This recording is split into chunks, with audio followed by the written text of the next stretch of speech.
been a very long day. And so I come to you belatedly, probably about an hour and a half past my normal start time, which also means I am not 100% clear on how many people are going to be here. So a couple of updates in terms of the game. Version news. There are some new patches. Right, here we go. Just minor ones. So you can buy the DLC directly inside of the game. And the game... Actually, I never read this one. The game will now try and save in the background where possible, which should nearly eliminate the autosave stutter. Ah, neat. I'm assuming this is Mark's work. So well done, Mark. I don't think I own any DLC. Sorry, I don't think I have any DLC I don't own. So, yeah, well, because it's a perpetual edition. But presumably these will allow you to get new goodies.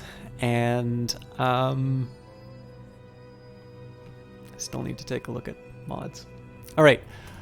As is usual, who is responsible for this game? We've got writing, design, and coding by Alexis Kennedy. Production, marketing, and biz by Lottie Bevan. UI design and coding by Martin Nerukar. Art by Catherine Unger, Clockwork Cuckoo, Lottie Bevan, Sarah Gordon. Music by Maribeth Solomon, Brent Barkman, Mickey Erb for Mickey Mar Productions Limited. Audio by Soundcuts. Additional writing by Lottie Bevan. Additional coding by Fraser McCormick, Chris Payne, Mark Gagne, Lyra Zeiter, and Hannah Rose. Mark Gagne and Hannah Rose are two new hires. Additional design by Callan Porter, marketing and PR by Claire Sharkey. Special thanks to Sonia and PK, Matt Hosty, Haley Urias, and literally everyone who has ever sent feedback or a bug report. Thank you. All right, so if you can just give me a quick second here, I've got a couple of...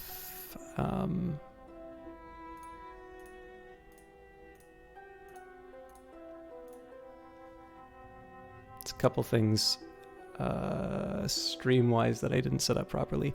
One of the challenges that I have too is whenever I start late, it's always hard to see basically whether or not anybody's watching. And I want to give people enough time to go in while they set up. But I also know that when I am slow in starting, it definitely like I want to give people a chance to kind of come in, but I also know there's a lower viewership. You know what? So one of the big challenges here is that there was some big and some very sad news about the game today. Not so much the game, people behind the game. And I feel that I need to make a statement, for lack of a better term, about it. But I also think such a statement doesn't mean, hello, Distorted Say, how you doing? I think the problem is that there is not a lot of a point in saying stuff like that when it's an empty chat. And so, oh, sorry.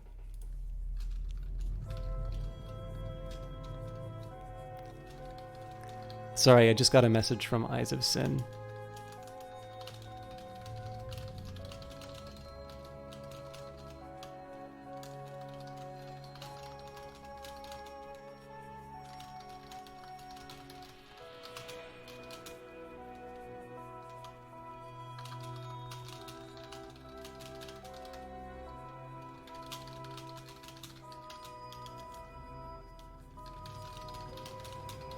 Sorry about that. Anyways, yeah. So basically, there's an elephant in the room for the game.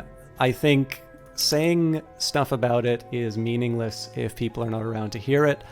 On the other hand, it's hard. Like it's a very hard situation to deal with. It involves essentially a situation where there are no good options, and I specifically have had some questions and statements in terms of what the best course of action is. And so I figure at the very least for the people I talked with it about, I do sort of owe it to them to at least give them a chance to hear it. But I also know such statements are usually best when, when there's people around. You know what? It's probably better for me just to say it. So I'll run. I don't know. Is it better? Okay. Again, I don't want to do like a Streisand effect thing, but it probably needs to be addressed. Does anybody know what happened in the chat right now, or am I going to be breaking news to people in terms of this game? I realize this is like the most craven way of pointing it out, but I should probably figure out where everyone's at before I go to 5. Okay, Freighter 5 is aware. Hey, Freighter 5, good to see you.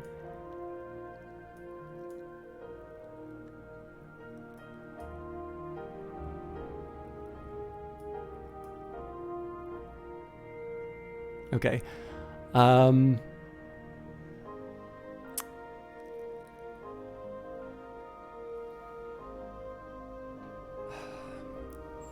Yeah, so Distorted says you saw a little of what happened and you really personally don't know what to feel about it. As someone who sits almost entirely on the outside as far as the situation as they can be, I'm more ignorant than others. Okay. So here's the problem, is that the people who probably need to hear this, I have no idea when they will be coming in. I think I'm just going to say something I've been kicking around in my head. I'll get that out of the way at the beginning. And I will have to figure out what we're doing if we'll have to figure out what we're doing if there's a bunch of other people that have come in. So, today there were a number of accusations of sexual misconduct leveled against one of the developers of the game, and this is specifically Alexis Kennedy. And my inbox today has basically involved everything from instructions to gentle suggestions that I should stop streaming the game and I should cut all ties. And it sort of seems unavoidable that I should address it. And so I'm basically going to talk about this now. By way of background, I have had sort of people confide in me regarding sexual assault, and this has happened more than once.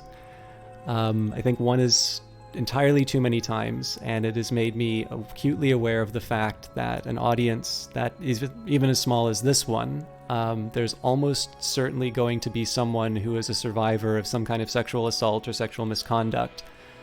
And I ultimately sort of figured that this explanation is owed to them above all. I am also not getting into any of my own background in terms of those, because those are not my stories to tell. It's common in cases like this to hear the mantra "believe survivors," and I ultimately think that this is correct. But like many statements like this, it can mean different things to different people. In at least one of the cases that I've sort of referenced above, I did bring it up to a higher authority with sort of the permission of the individual, and I got to see firsthand just how much inertia there is to have claims like this listened to. And so when I hear about believing survivors, I don't see this as a presumption of guilt for somebody who is accused, but rather a very just demand that their claims be taken seriously. And it's through the fact that I know how hard it is to hear those claims, or to have people hear those claims, that I believe this. It's extremely important that we do listen to these claims, and it's all the more important that we do so when it's socially inconvenient, because essentially there's always going to be another excuse. Hi, the Eyes of Sin. Sorry, I'm reading out something that happened. So for this reason, I have to say that I believe the people who have come forward about Alexis. I recognize the difficulty that people face when speaking out, and both specifically in this case and also in general, and that to anybody who has remained silent, I respect their choice, and I aspire to hold myself to a standard where such fears do not exist. And again, it's important to me that people be listened to, and that's what I mean when it comes to belief. Now, since I've nailed my colors to the mast on the statement of believing survivors, I'm now faced with a question that I'd kind of hoped would never move beyond a hypothetical, and that is what to do when a friend is accused of sexual misconduct. I will admit that it does feel odd to use the F word when referring to people that I've known largely digitally, but I do consider Lottie and Alexis friends, and it's obvious that I have only nice things to say about them, and to pretend that all the videos where I do have those nice things to say about them, to pretend that they don't exist, would be a lie. So to me, it's also important to be supportive of my friends at a time when it's difficult to do so, and that's because I believe that that's exactly the kind of time when that support is needed. And so it means that I also take it seriously when they deny the account from the initial set of tweets. Now, before I reckon with the contradiction between these two beliefs, I'd like to take a minute to talk about why the behavior in these tweets why the behavior that those tweets describe is a problem. In any given industry, it's important to have a network of contacts and experience, basically to advance inside of them. Mentorship is a really good way of doing this, but if mentorship carries with it the potential risk of unwanted sexual attention, then women will not be able to develop at the same rate as their male peers, and we're all worse off for it. Concerns about retaliation simply lodges this problem deeper into the structure of an industry. And so I have to say, I condemn such behavior. And as a result, it also means that I'm uncomfortable with what appeared to be the threat of legal retaliation, though I also have to admit that I don't know what I would do in my own case if I were to face an accusation like this. I previously spoke of two beliefs, and that is one of believing survivors and two of believing my friends. In both cases, I believe that the action being asked of me is to listen and not to adjudicate this matter. I can't know the facts of the matter, and I don't think that anybody is asking me to.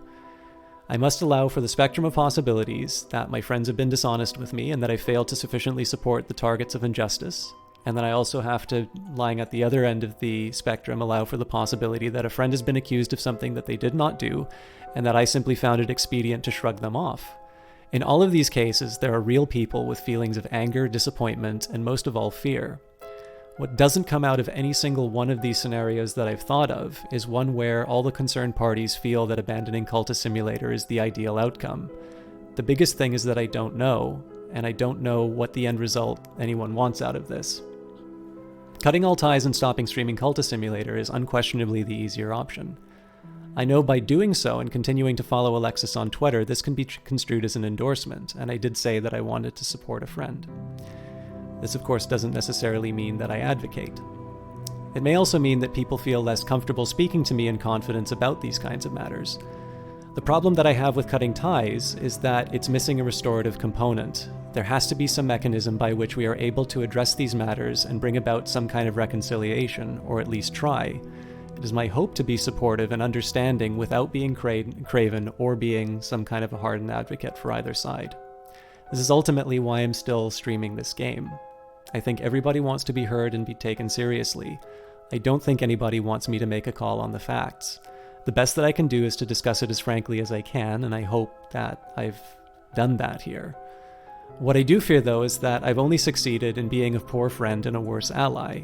Obviously, I wouldn't want me to talk about the way that I'm talking about Alexis, although I want to be as supportive for both him and Lottie in a very difficult time. I also think that the people who, have put forward these accusations want something a little bit more, a little bit more action than what I'm doing right now. So the truth is that I don't really know what to do about this, and I also know that my actions can be hurtful to others. And this is why I need to listen.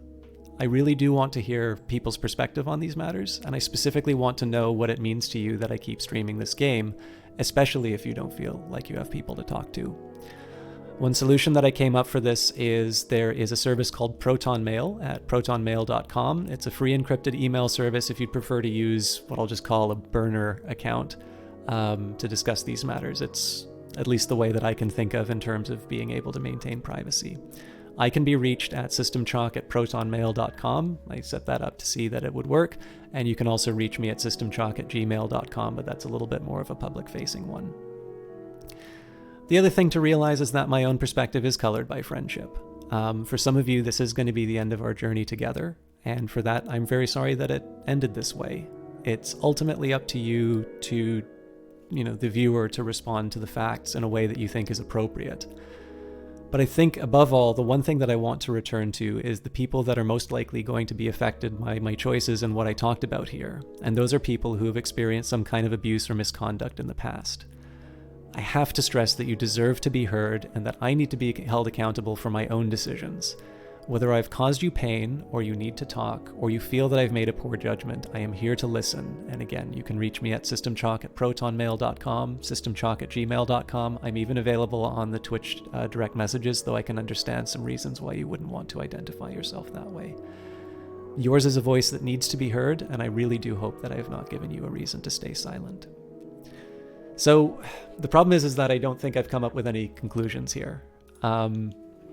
This is ultimately my reason for continuing to stream Cultist Simulator. I think Cultist Simulator is a very good game. The fact of the matter is that Alexis and Lottie have been nothing but kind to me, and they've been very nice people. And I also recognize that my individual experiences with them have absolutely no bearing on the facts of the matter. And this is why it's so difficult to work with it, because in the end I need to hold myself to a standard that I would expect in all other cases. And that means to say, because I know this person, I immediately discount this other side. But to me, I think it's very important, having been on the receiving side of somebody who, stayed by, didn't weigh in, was there for me, is also a very important trait to have. And so it may be that I've just done the wrong thing, that ultimately I have not given enough support, that I've kind of said that I'm supporting, but not really. And it may be that, and I mean, it also depends on who you're thinking about. It could be that I've not given enough support to a number of cases where people have talked about some very negative behavior in terms of the games industry. There have been a number of sort of revelations today. And, it may be that I am one of these people where I'm compounding the problem by not, by creating a special exception when it's somebody that I know. And it's the thing I'm trying not to do right now, because I think it is important. Again, I think it is important that people be heard. I think above all, we need to be able to create a world in which people feel that they are able to talk about these things. There's the saying, sunlight is the best disinfectant, and this is, of course, a principle under which the game is developed through open development. But I also don't feel comfortable simply turning around and saying, because I will be honest with you here. One of the biggest worries that I had thinking about this is, what will people think of me when they see that I'm following him on Twitter? Or what will they think when they see me streaming Cultist Simulator? And the fact of the matter is that I have a friend who said, at least to the again, there is a whole world of interpretation in terms of denials and specific claims that are being made, and this is specifically why I did not want to talk about the details of the case, because I am the least informed on these matters out of anybody that could be talked to, and this is why I need to listen to the people who are specifically involved.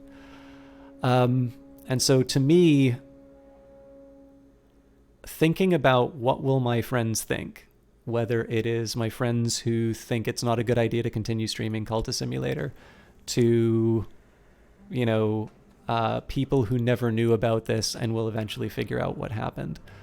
I've tried not to let that be a consideration. But I also need to say that this is definitely something that I need to get better at navigating.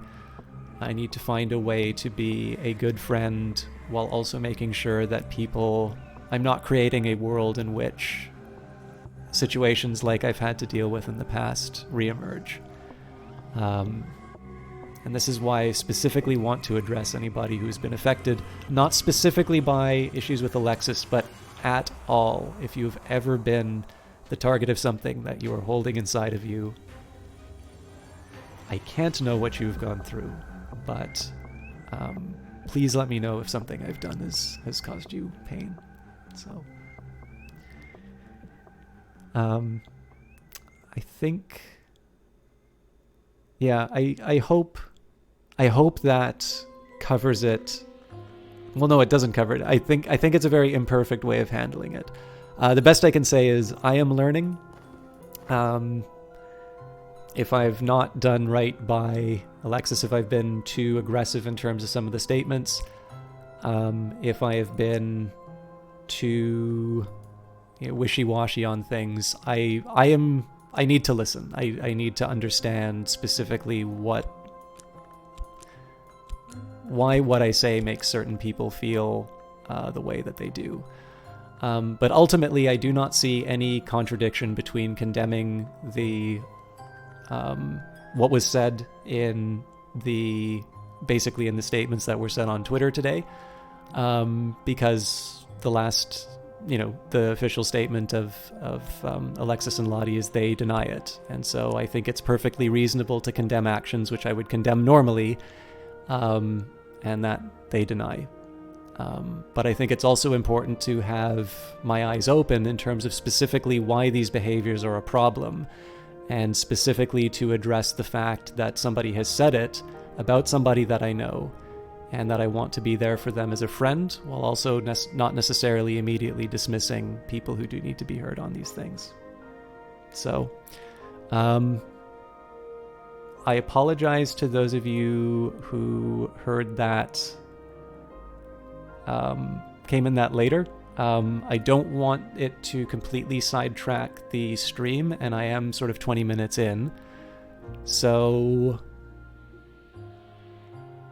I will maybe let that be known again. If you need to talk about anything, systemchalk@gmail.com. If you prefer anonymous email, I have a Proton Mail account. You can obviously make one yourself. Systemchalk, SYSTEMCHALK @protonmail.com, PROTONMAIL.com. And, again, being supportive of friends does not mean that I want to cause harm to others. Not wanting to cause harm to others does not mean I want to cause harm to my friends. And I ultimately need guidance. And so for those of you who are willing to put up with my perhaps lack of understanding on these matters, or my inelegant handling of them, I am here to listen no matter who you are. All right. With that in mind, let us continue the story of Abraham Van Eck. Also, I am, for the benefit of the YouTube crowd, I would prefer discussions of that to be directed to me directly. I can't control, I can turn off comments inside of YouTube, but suffice to say, I would prefer substantive discussions to be held in private for reasons that I don't think should require elaboration. People are going to disagree on these. I need to learn, and I do not want people to walk into a chat and suddenly find, really awful things being said one way or the other. But I leave it to your judgment, as always. All right, Abraham Van Eck and the quest for a new painting. And I would actually also be willing, anybody who has any ideas of the best way to manage letting people who weren't there to hear that, what the best way to bring people up to speed so I don't have to repeat the issue or the matter over and over again. I'm open to suggestions in that regard. I may not want to be backseat gamed, but I'm willing to be backseat moralized. Moralized maybe isn't the right word. Sorry guys, this really brought me down. Again, it is why I'm trying to be as empathetic as possible to everyone. because if I'm feeling like this, I cannot imagine what everyone involved is feeling like.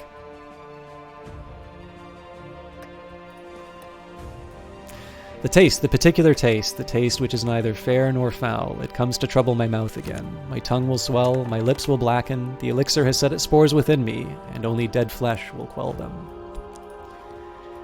Alright, I've been paid my fee, it's difficult to say whether I've earned it. Fortunately, it's difficult for them to say whether I've earned it too. So what we're going to be continuing to do here, I'm going to just keep flogging the restlessness for my funds.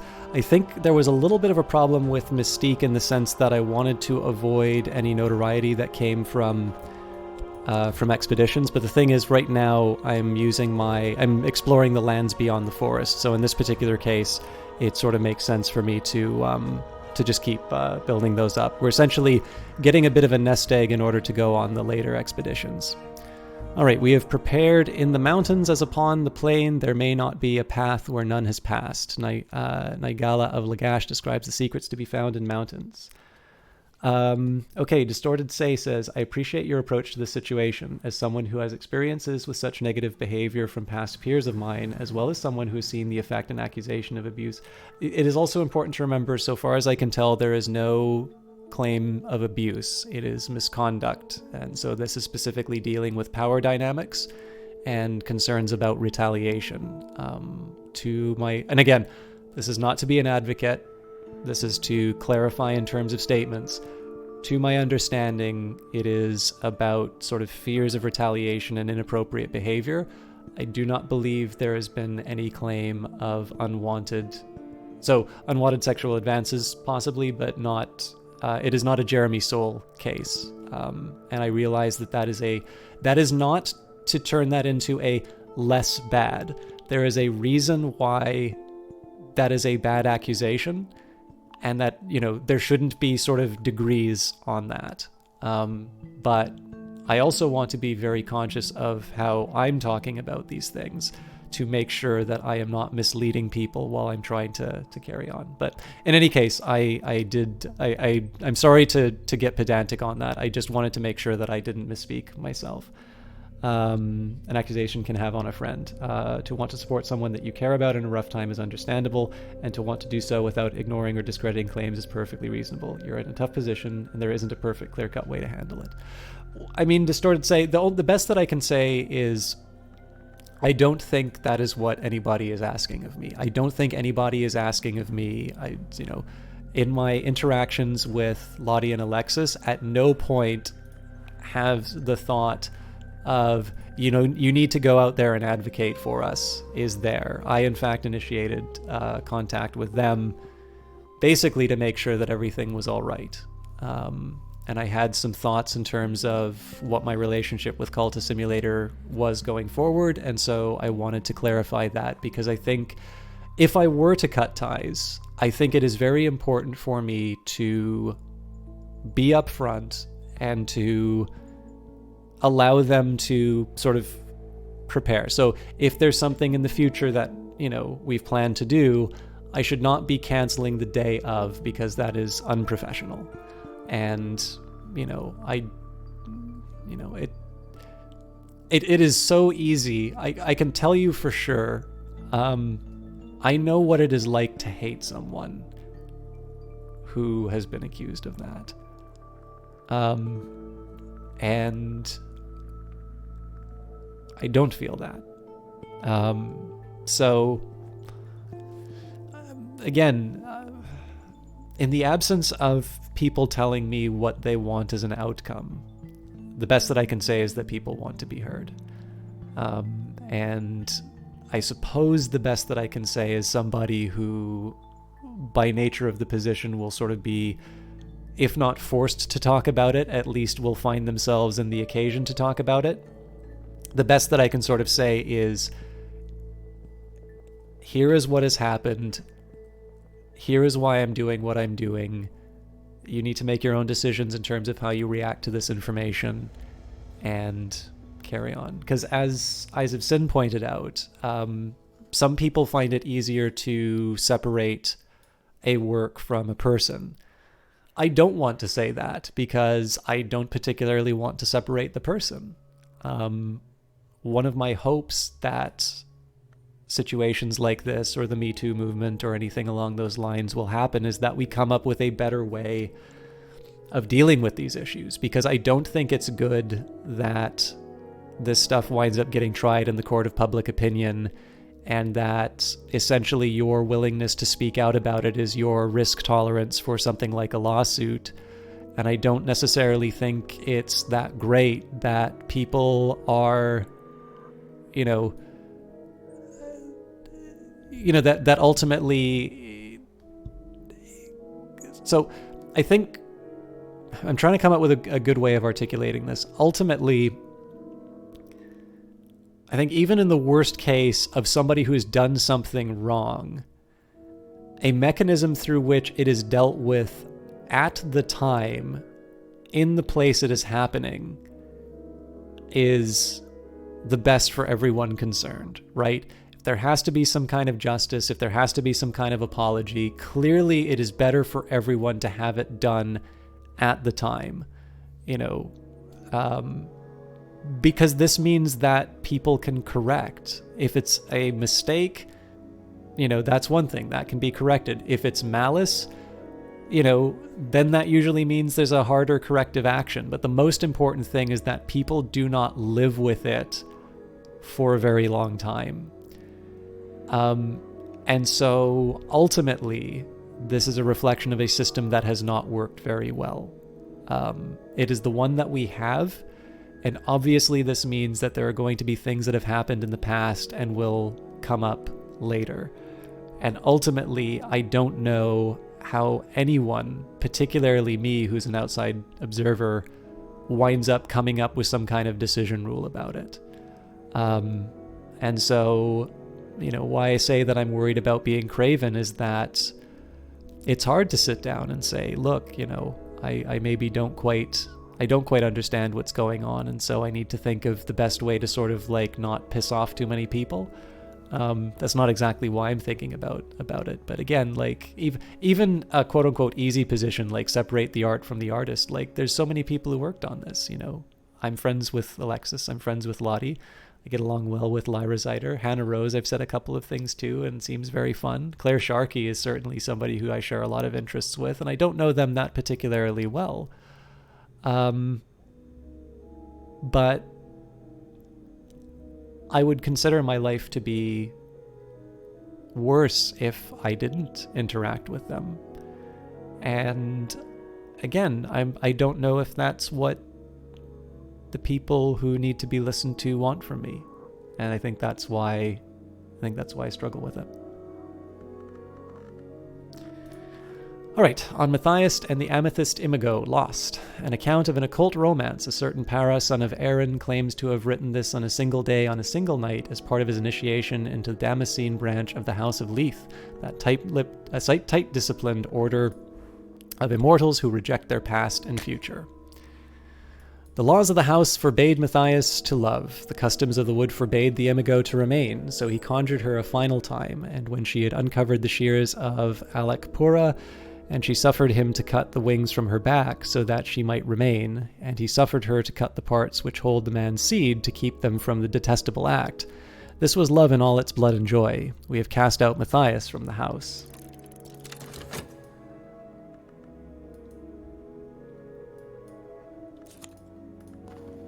My minion is returned. The evidence has been destroyed. I am a little safer. Okay, good news there. So the question now is if I want to start upgrading more pawns, or if I want to save that for when I have an influence that I want to get rid of. Let's think a little bit about what my other potential steps might be. Well, one would actually be to repair the mirror, so let's start with that right away. So Valsine, we will have a chat with her about a mirror.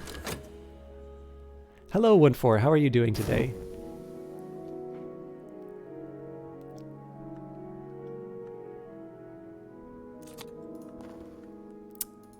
All right, so we've got one graveyard mouth, nothing to panic about here. Out of curiosity, Eyes of Sin, are you up a little bit later tonight, or are you Or are you only going to be hanging around for a little while? Okay, this restlessness is going to be a little tricky to deal with. I've got 1 minute, and I wanted to do a painting to get rid of this other one. So I think probably I'm due for a chat with Miss Nania. It might be a little too late for that, though. I didn't really plan this out properly. I am going to try the painting. Do we need to... Yes, I have some staleness to get rid of. So we'll do 3 passion and a mystique.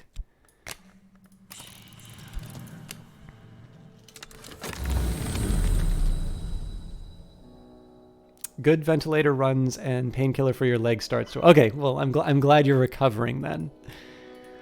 I could try the subtle rupture for a painting, but I don't think I have knock paint. Painted River might give me fascination, although fascination would not be the worst thing to get right now if I'm potentially getting dread, so let's risk it. There it is. Light leaks through the cracks. My mind is brighter than it ever was. The higher I rise, the more I see. I dreamt of the mansis behind the white door, of the great space above the orchard, the space that overlooks the bounds, the space where the vagabond once painted her river. Painted ships passed upon the painted river, and I met the painted eyes of a painted captain. She saluted, and the motion was like the layered movement of clouds. The sail of the ship was amber, and the captain's eyes the green of new barley, and the river aquamarine. Now that I'm awake, I see those colors still. Hey, Half-Truth, good to see you.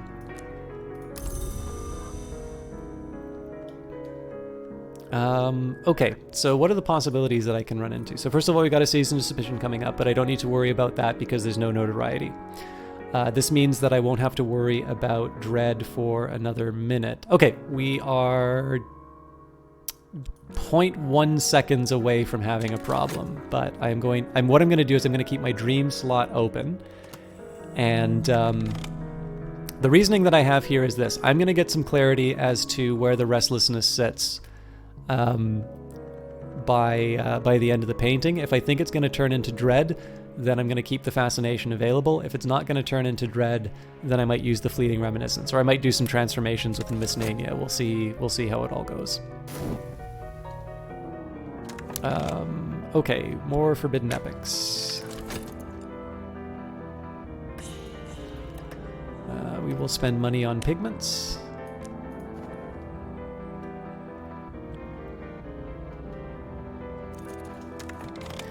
The right of the map's edge was given to us by the Vagabond. It is the right that Matthias used to summon the Amethyst Imago, but like many summoning rites, it could be used to conjure almost any entity, given the appropriate tool and the appropriate influence. Use it gently in memory of the name and the long that suffered these agonies, and they might be joined.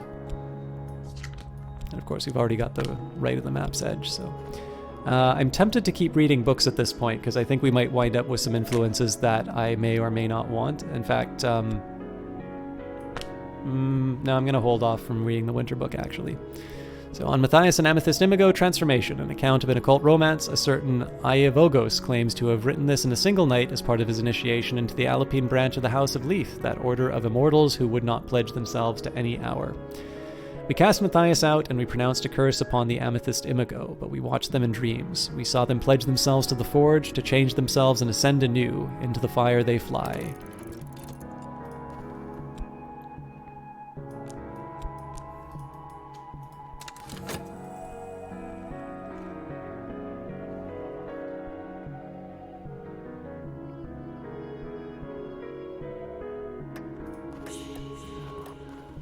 My follower needs a bronze spintrea or better to complete their task. Now, of course, I've only got 1 bronze spintrea left, so this means I should probably start doing some commissions when I can.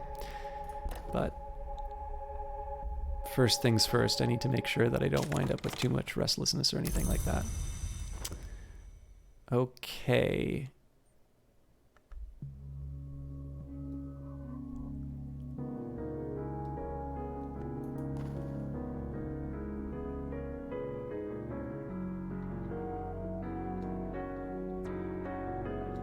So this is unsuitable as a reputation for a medium, as a medium, because I am going to run out of 3 seconds very quickly. I do, however, want to try and make the fleeting reminiscence. Ah, here's the answer. I paint the fleeting reminiscence. This one I'm actually going to go full Mystique. So this will preserve the fleeting reminiscence. I cancel the fascination with the dread, then I have a fleeting reminiscence which I can transform into a painting. Or sorry, that I can transform into restlessness. The doors of vision swing wide, a little darkness will mellow my light. Even dread has its uses.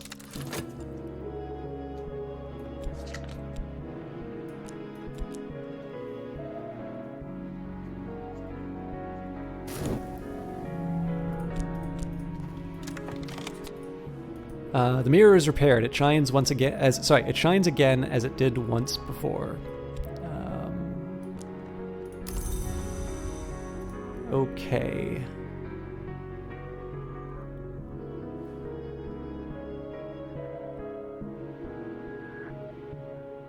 So I'm just trying to think through. I should be able to at least get commissions from a demon company. So again, we'll spend money on paints. This will hopefully return a little bit more because we've got a lot of reputation behind it. You only need a new gaming thingy. Your old one died after 7 years. You have a very cheap substitute to watch me and play Fallout Tactics that you've owned for 6 years. So is this like a mobile device or is this an actual computer one for? Also, I don't think I've ever played Fallout Tactics.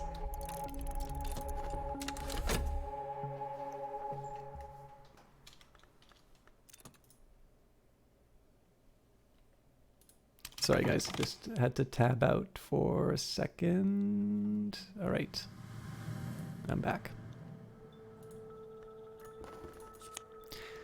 This is the first of the practices that Imigo and Matthias use to begin their ascent to power. They have risen beyond our sight, but their flames may yet burn in the Mallory.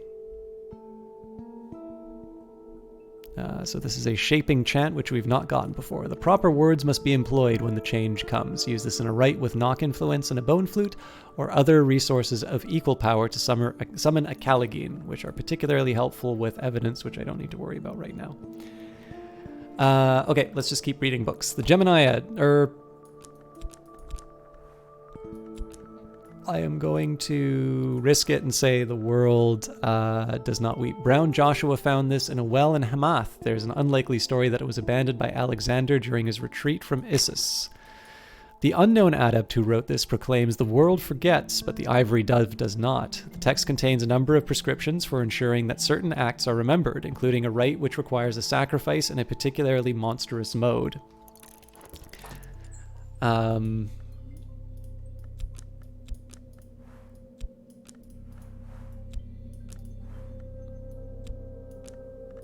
All right. So he said, you always found yourself too drowsy to play games when on painkillers.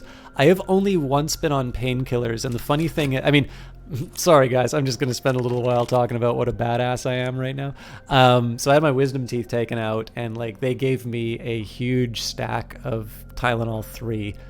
And I tried it once because somebody was like, oh yeah, you should have it right now. The pain will be unbearable. So I was like, okay, well, you know, I took it. The thing is, I didn't really feel anything too differently. So I'm like, well, it's a painkiller. I guess it works. But I also know like Tylenol 3 is supposed to be the stuff that like you have to have a prescription for because it's potentially, you know, it's potentially something, basically it's the thing you don't want to mess around with.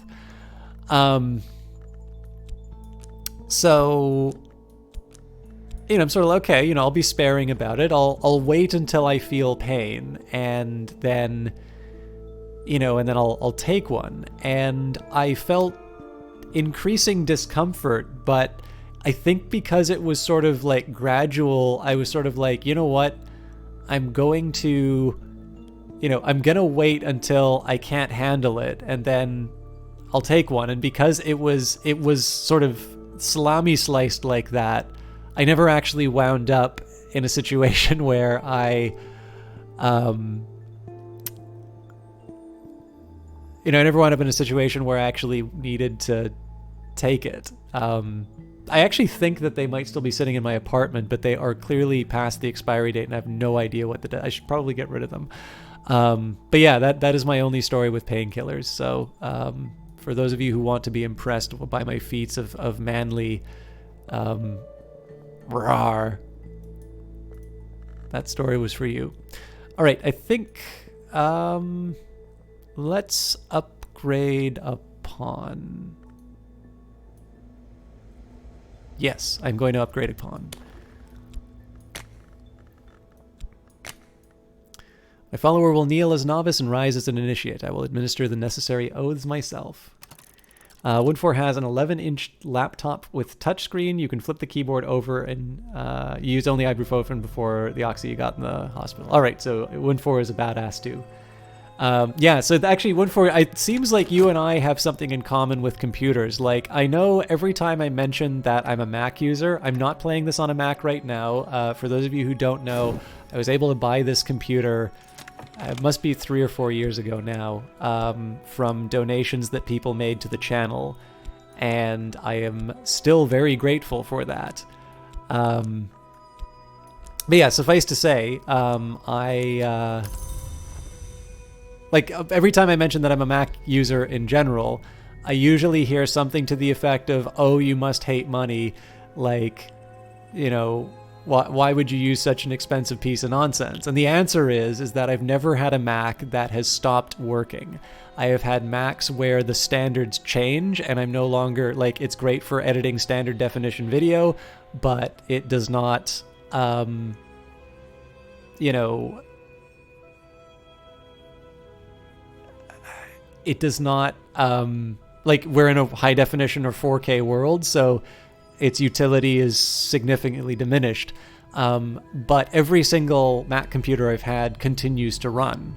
Now, obviously, I haven't recently got a Mac laptop for that reason, and I understand people don't like the keyboards, but the thing to keep in mind on this is that, like, I'm a bit like Wood4 in this regard, in that I have sort of these seemingly endless, or, like, you know, the Energizer Bunny of computers that just refuses to die, and as a result, I sometimes get pulled back. Is this a new character? No, Necrocarry. This is still the ghoul from last week, or the week before, or the same ghoul that we were playing way back when the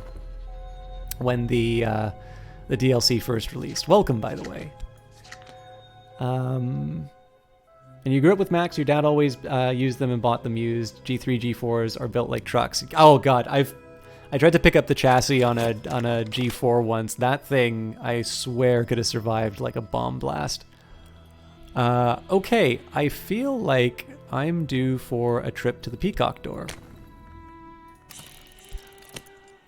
The Peacock's Door reflects the mirror I hold in my sleep, and the mirror reflects the Peacock's Door. Already a sensuous shiver ripples its surface. It aches for fracture, and when it finds that satisfaction, I will enter.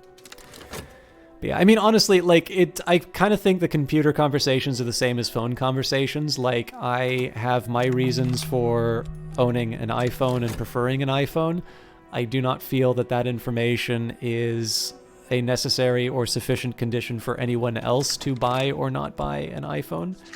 And so I just kind of, you know, shrug and move on. But I also know that I think the thing is that at a certain part in history, Apple users were incredibly annoying, and so this is essentially karma. Yeah, I don't know. Like, I'm quite satisfied with them. I think the biggest thing, like, I've always viewed computers, and that's this computer or any other one that I work with, to be a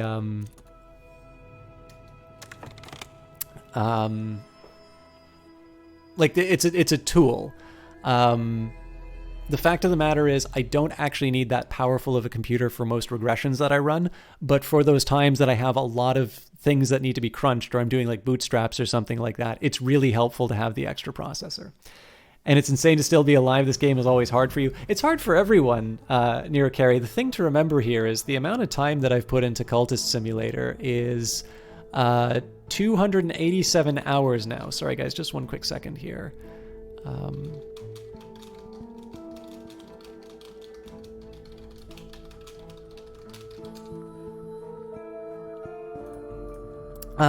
So, like, obviously, like, I would put it to you this way: if I'm still encountering, like, I've still died to stuff in the game. I actually believe my first ghoul died to an unfortunate series of events.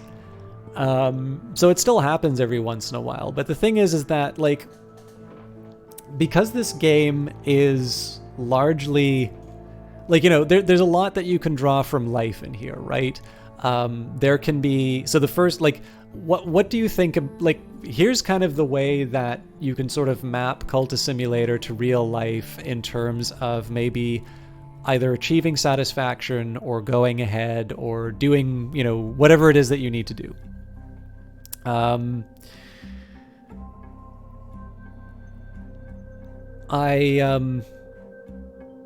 You start with the game and you look at something like fascination or dread, and you see it as like, okay, if this sign comes up and I get a fascination, I'm doomed, right? There's nothing about fascination other than the fact that it hurts me.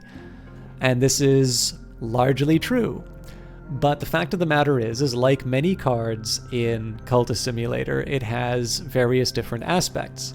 Health is not just health. Health is heart. Health is an ingredient. Health is an ability. I guess I started off by saying it was an ability, so that's not particularly interesting. And so, you know, there's that wonderful line in the game, even dread has its uses. So despair and the sort of feeling of sadness that we have can be useful. It's, I don't know, I think the perspective that this game sort of has on life is a very nice one, which is to say that, you know, we have one life. There's a number of things that happen in it. There are things we would rather not have happen to us, but because these things do happen, there are ways of incorporating them into the overall journey, which will lead it to end better or worse for us. You know, this is going to sound terribly fuzzy, but so the thing is that I think one of the things that makes that perspective so effective, you have to have the teeth for that to be meaningful. You have to be able to die to dread. You have to be able to, you know, lose to fascination. You have to get arrested sometime, or you have to make a deal with the wrong person and, you know, realize that there's more than you bargained for. Because if it's just this one constant upward, so there's one of two things that happens. If it's a constant upward journey and then all of a sudden the trap snaps, you get pissed off. And this is why apparently Sid Meier got rid of disasters in, and even like Dark Ages and stuff like that. Apparently that was removed from the original Civilization because people sort of felt the game was out to get them.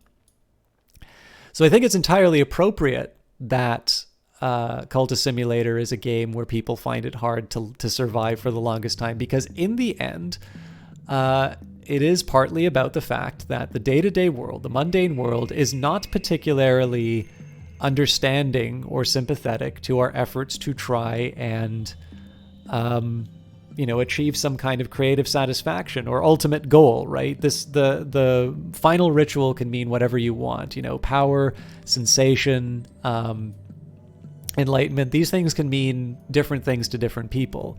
But obviously you need to pay rent, and it's very hard to pay the rent reading books about the subjects that you really love. Sometimes you do get to do that. Those are wonderful cases. But not everybody is able to do that. And so I think for me, the fact that it is actually quite difficult, the fact that it is easy to fail in the game, makes it a more meaningful experience. But I can also understand, being somebody who still remembers the first times he played the game, that can also be a very frustrating experience to go through. So all I can say is I think you're actually getting the experience as it was intended, Nero-Carry. But if you have any questions, if you have anything that will help you along the journey, some of the fun is discovering it for yourself. But please don't make that sound like I don't want to help people out. If you have something that you're struggling with and you would like a bit of assistance with, I'd be happy to try and answer as best as I can. The Hours tried to bury the memory of what first happened to the wheel, the flint, the tide, and the seven coiled, but the dove won't permit it, nor will he permit what happened to the first egg to be forgotten, although it was perhaps the one thing that the watchman might ever forgive. So, The Raid of the Beast Division. The assistant's name is taken from them in a place or on an occasion of power. They are divided into 9 parts. They used to be hunted like an animal too, but times changed. And of course we've got the invocation of the Ivory Dove. There is a power that commemorates and grieves, from whom nothing is taken, but who cannot be deceived. You might expect to be able to crush him in your hand into bird bone fragments. Use this in a rite with a martensite paste or an assistant dedicated to knock, or other resources of equal power to summon a maid in the mirror. Okay, let's do the Morphe Codex, in which the priestess of the Sisterhood of the Knot claims to have discerned the true meaning of the Thunderskin's birth. The writer credits the Red Grail, the Ring Yew, and the Horned Axe with powers the Sisterhood reveres, with agreeing a final treaty between the Hours of the House and the Hours they displaced. The Thunderskin loved the Yew, and the Grail destroyed him, as restitution for the slaying of the Horned Axe's sisters and brothers. I feel kind of bad that I always read those relatively quickly, because there is a lot about the story going on in the background of the game revealed and that sort of stuff, but I also need to make progress. Now you shed your blood as the sun's blood was shed. Now your past is divided from your future as the wolf was divided. You are not born. Your service ends only in dissolution. Arise in silence. So we've gained a sturdy disciple, loyalty, and muscles. Okay, so I was hoping that we would be done the commission by now. But of course that was unrealistic because it's like a 10-second conversation. So I could have a chat with Miss Nania about a fleeting reminiscence, but the problem with that is I'm not ready to turn this into restlessness. Ideally, I'd like to turn this into another... Oh, you know what? I'm not going to have enough time to turn it into another commission.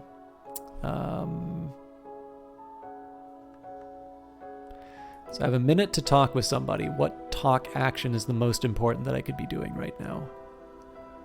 I could have a chat with Poppy in order to gain some more Spintrea. I don't think that's the right call here. I think I'm just going to leave it be for now. There's nobody else we can recruit. At least I don't think there is anyone. And recruiting takes 120 seconds, so that would be not good for my fleeting reminiscence here.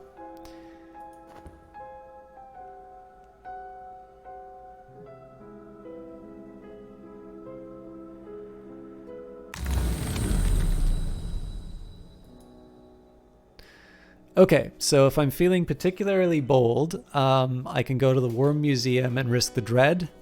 And if I'm not feeling particularly bold, I can go to the Red Church. The real question here is, how do I handle the potential that I get dread? Because I'm not going to get contentment if I want to be doing commissions for the next little while. I also can't see what's coming up in the next round, so a Season of Despair will have an outsized danger. In this case, I'm going to be a coward and do the Red Church. I would normally take the Worm Museum, save for the fact that I know it's a little bit harder for me to paint away dread than it previously would have been, so. Oh well. Last night I visited the Red Church, where the Grail conducts its feasts. The light through the stained glass windows was all the spectra of red, and the names of the Grail labored to birth a new desire, which had until today no name at all. I'm sticky with the memory of it, and this morning everything I see is tainted ruby. Or tinted ruby, not tainted. Although I guess the Grail taints too.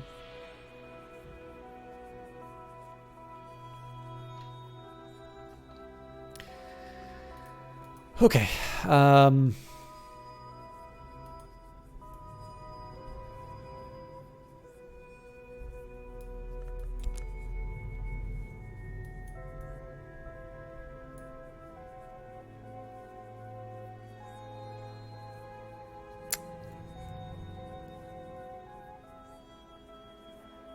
not crazy about it, but I think I'm going to kill the fleeting reminiscence. Oh boy, yeah, I definitely was going to make that decision. So now it opens the question, what do I want to do with my talk verb, knowing that I don't have any way of using it? I'm going to do nothing, and I'm just going to turn in with a Deem when the time comes. So we're going to draw down our funds for a little while. It's not my most exciting choice, but it is a necessary... Oh, never mind. Fleeting Reminiscence is back. I still want to do the same thing, though. I'm going to use the talk verb to turn in commissions, and we'll try and get those spin tray up. Here's your commission, sir. Adam Bichet's very substantial commission on the Grail is up next. We throw reason and passion, much like my economic research, and we carry on. By the way, I think Johnny Big Time is playing Rainbow Six Siege. He's in the chat right now. I like his channel a lot, and he's a super cool guy who... Okay, here's one thing that I think needs to be better appreciated about Johnny Big Time, and I have no idea how easy it is for people to recognize this. You might have noticed that one of the things that works for me in streaming is that I talk a lot. And it doesn't necessarily mean that... That's not necessarily a good trait, but it is inoffensive enough to enough people that I can sort of do a regular stream on this stuff. So one of the drawbacks about that is that when I have a conversation with people, it does mean I have a tendency to talk too much. Both in the sense of not necessarily letting them get a word in edgewise, but also in the sense of like, it could be 2 o'clock in the morning and all of a sudden I have a really good idea about geometry and I just have to let it be known to someone. One of the reasons why I say Johnny is a cool guy is Johnny is the kind of person who puts up with that and he listens. And I think it is very easy for people like me to, I don't want to say like take it for granted, but like I know definitely I come off as not being aware of what a cost that is to people. It is actually a thing I very much appreciate about Johnny. And I would like to say, I can't say that his life is better off for it, but he has actually helped me out in stuff that I've been dealing with by allowing me to vent. And that will probably never be seen on his stream, but Johnny actually, I was talking with Johnny about this indirectly before the stream started. There has been a time, and this might have something to do, this might relate with some of the stuff we talked about before. There has been a time, and it's a Twitch-related thing, when it was the easiest thing in the world to throw me under the bus. And I sort of had a very clear idea of where things were moving. And I took a minute in that little group to sort of send a few messages out to say to people, hey, some things going down. I don't know what you're going to hear, and this is going to seem very alarmist and stuff like that. But, you know, I've thought well of you, and I hope we can keep in touch if you are cool about that. There were a lot of people who did not even acknowledge those kinds of messages. And Johnny was not one of those people. Neither was Kitch22, although you guys don't always get a chance to see him. And that is a very nice thing that Johnny did, because it wasn't necessarily ever to his advantage to do so. But it is something that it's something that I recognize, and it's just one of these ones because of the Nate. Like, the thing is, I hate gossipy Twitch drama. Like, it is the worst. It is, like, even more trivial than high school and even more catty. But you definitely learn quite a bit about someone in terms of how they react in that situation. And I think it's one of these things that Johnny will never ever get credit for. If anything, it cost him something. But it was an incredibly nice thing that he did, and it's actually why I'm very grateful that, again, very weird to call people the F word when you know them online. I apologize if I'm being presumptuous, but it's why I'd like to call Johnny a friend, and I hope I'm not going too far. Anyways, he's in here, and then also the Eyes of Sin, who I know is not always participating inside of chat, but tends to lurk quite a bit, and makes me feel very good for her presence, especially because the Eyes of Sin is somebody who has legitimate complaints about a couple of conversations I've had with her, which I did not behave very well. and she has been incredibly forgiving, and she's seen me at my worst and my best, and has definitely not held it over from me, while I think she would be very justified in doing so. In the Mantis, the hours strive one against the other. As the struggles are resolved, they iron out the impossible, exalt the possible, tie the fraying bands of what has been into one golden ribbon of future. Everything is resolved. History becomes the past. There are, however, exceptions. The Rending Mountains, it has been said, tear the flesh of history. It has generally only been said by people like Christopher Alopoli, but still, they are a good region to find the places that daylight history does not recognize. That was insanely cryptic. Yeah, sorry about that. I have unfortunately... I sort of misunderstood a situation, and I think I largely took... Basically, I took matters out a little bit stronger than I should have with the Eyes of Sin, and it was my fault. It was my mistake. If I had felt hard done by, I should have been more, I should have been nicer about it, but I wasn't.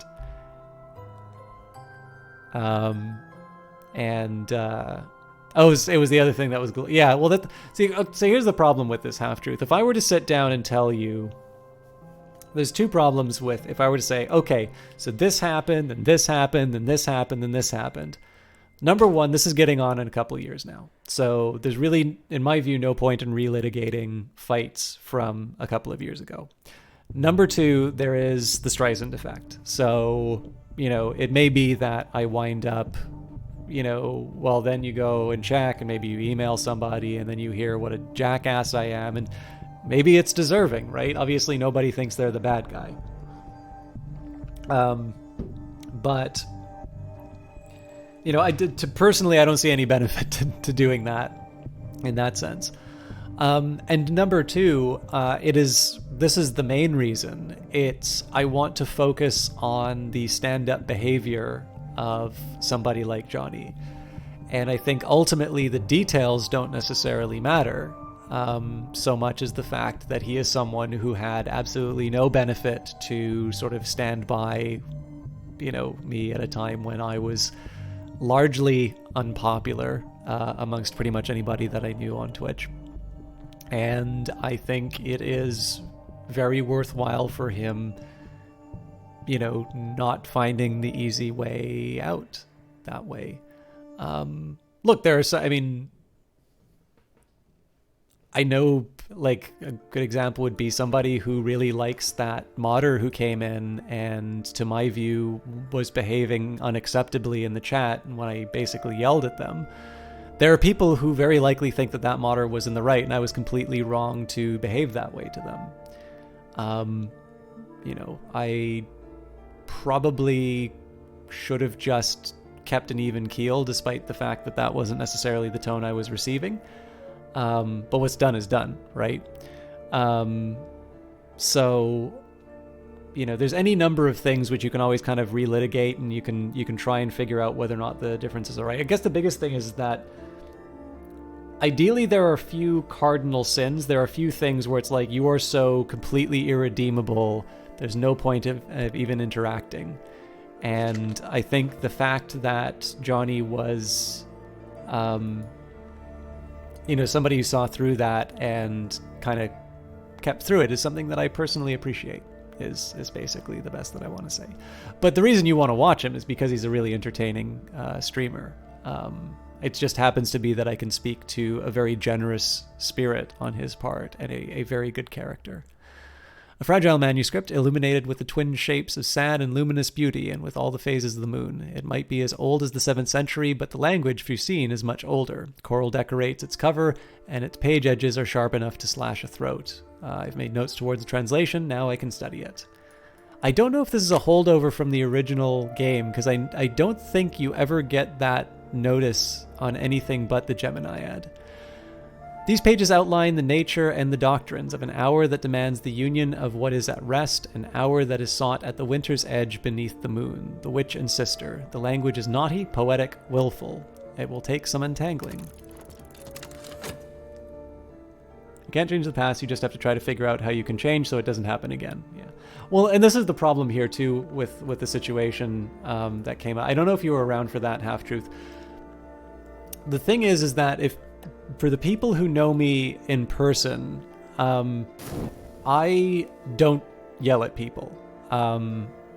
People have seen me cross, but it very much tends to be that very quiet, very, you know, like it's actually, I would argue it's a trait of myself I like even less, because I think that just puts people on edge a lot more. But when I'm genuinely angry, it's usually that kind. And I'll admit, it's usually because something has happened and I kind of, like when I'm kind of malicious in that sense, I do sort of let the screw up sort of speak for itself. Sometimes the streaming stuff is a little performative because it, you know, it's Jesus casting the moneylenders out of the temple or something like that. And I used to be really over the top about it when I was a smaller streamer and I wasn't like streaming other people's games, as in like they've given me a press key and we're doing that. I've reined that in a lot because I don't really think that's a good fit. But yeah, like if I'm annoyed and somebody's behaving unacceptably, like I do have a tendency to sort of like give them a piece of my mind, and the longer term viewers kind of like seeing the demon come out sometimes. And I'll be honest, I should probably cut that out, but it's also kind of hard because it's one, it's habit, and two, it's one of these ones that I know sometimes I get like little messages afterwards like, dude, that was awesome, but I'm always kind of like, yeah, but I really shouldn't talk to people that way. I don't know. Like you say, you do your best, and sometimes the decisions are not always the appropriate ones. Sorry guys, I'm really not doing the game justice today. Like I said, it has been a long day. I apologize. I hope this is diverting enough for you. Okay, we finished the manuscript, which means I'm going to use the talk verb I've been keeping open. And I think I'm just going to plow straight into Janning's... what am I doing? I think I'm just going to plow straight into Janning's commission.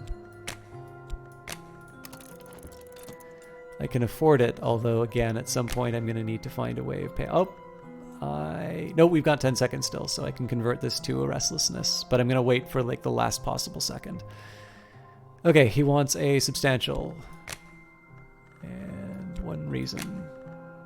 This may be useful for a commission.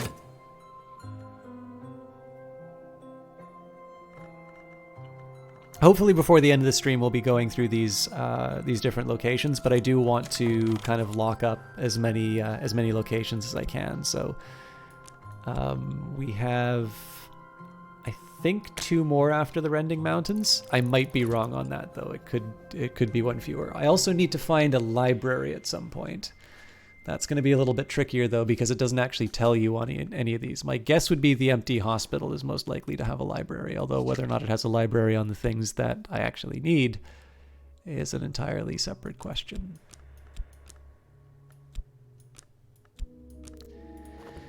Okay, so in 1 minute, I'm going to be able to talk with Adim about a new commission, so I think the way I'm going to handle this, it's 30 seconds to talk with Miss Nania. So I'm going to wait the 30 here. Or wait till it says 30 here, then I'm going to chat with Miss Nania to get my Restlessness token, or card. Once I get the Restlessness card, we'll spend a little bit of time as a medium, just earning some money, and then we can just jump back straight in and get the commissions back on track.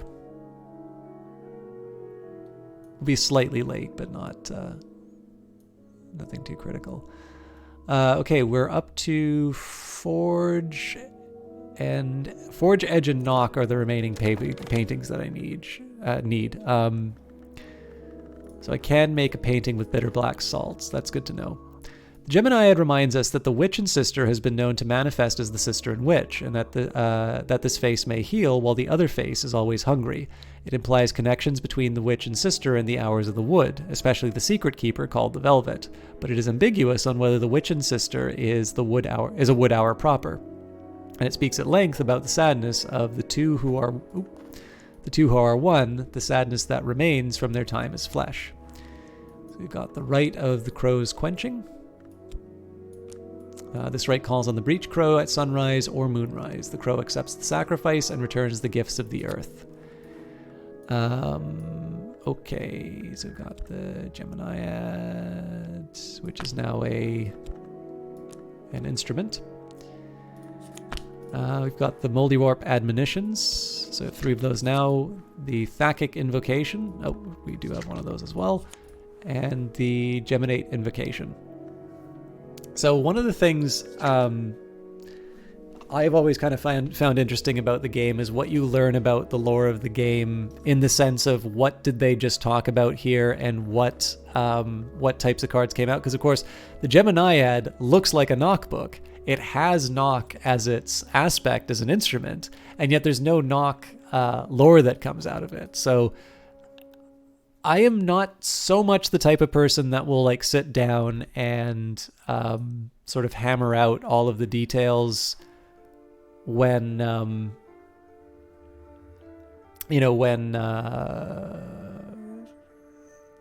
I'm playing the game. I don't keep a notebook for that. I have kept a notebook for some things, but not specifically that.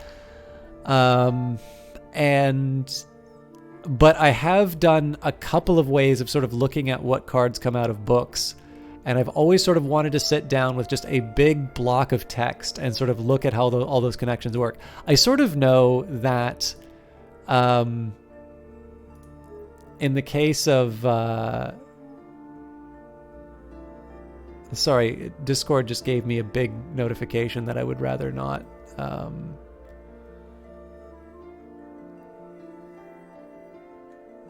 all right. Cool. Sorry,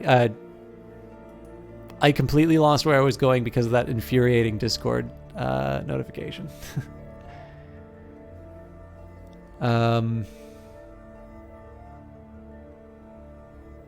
Anyways, I've wanted to sit down with sort of like a big block of text and try and sort of come up with what the best... Like, if I were to say, okay, here is how you understand the lore of Cultist Simulator. So I sort of know that there's already the lore discussion and data mining and all of that.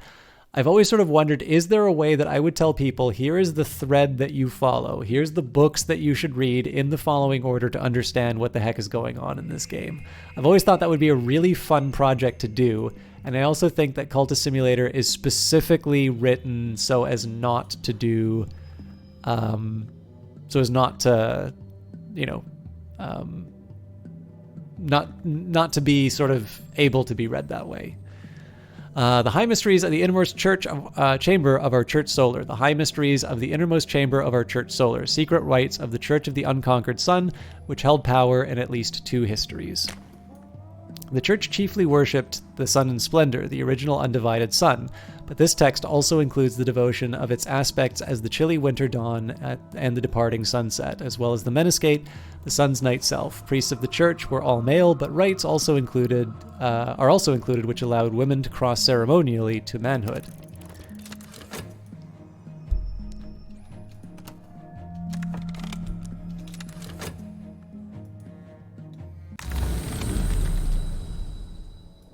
Okay, so if I want another Forgotten Chronicle, I mean, there are worse things I can do here, right? Forgotten Chronicle, I can always try and upgrade, but let's see if we can get a little more. Erudition's not terrible, but I am ready to improve. The Painted River runs from the great chamber near the White Door through the Mansis to the far edge where it enters a painted delta of far cloud. I voyaged half its length last night with a stern-faced captain beneath a rust-red sail. As the clouds rose before us, the sailors raised a yearning shanty and close-hauled the sails to best use the painted wind. And all the while the captain and I discoursed on the secrets of the House of the Sun. Okay. I'm still not ready to work with Mirror. It is mildly tempting to try and grab a victim, but of course, you know, all the mystique that I've generated is probably not the best thing I could do with that. I suppose the real question here is, does it actually make any sense for me to try and go through any of these dreams right now? Because if I'm not willing to go through the spider's door, and I'm not able to go through the peacock door, it's really hard for me to say that I'm going to be grabbing any of these forbidden epics until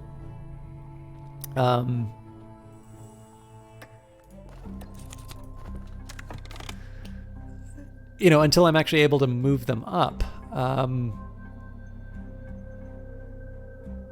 Like, ideally, I'd like a library, which would involve going to the empty hospital, except that when I'm done with this explore, I'm going to start considering, some people to bring along on a quest. Okay, we'll think about this later. I've got my manuscript, I've got my restlessness, so let's start using my reputation as medium. This, of course, is going to extend the time that the weary detective is poking around, so maybe I just want to play chicken with this and run a little bit lower. Actually, yeah, this might make a little more sense. So I still need to do the medium job, but at least we'll talk with Jannings and Adim about getting a new commission.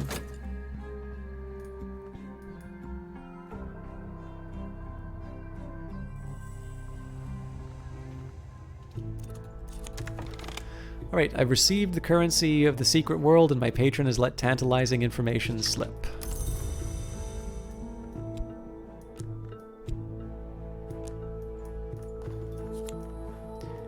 So I've got the Eye of Ikirmawi. So at this point I should be trying to get my expeditions together. I'm going to start by talking with Dr. Adim. Here's what I'm gonna do. Let's say empty hospital, change of premises.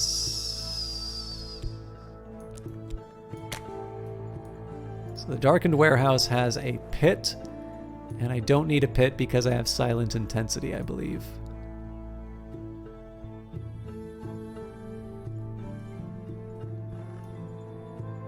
Yeah. So in this case, the the darkened warehouse is not a suitable. To move our organization's headquarters to a new location. This will permanently relocate your headquarters. No return is possible. It can reduce notoriety, but only notoriety, no mystique. Here's what he needs: a commission on Lantern. I think we can swing that.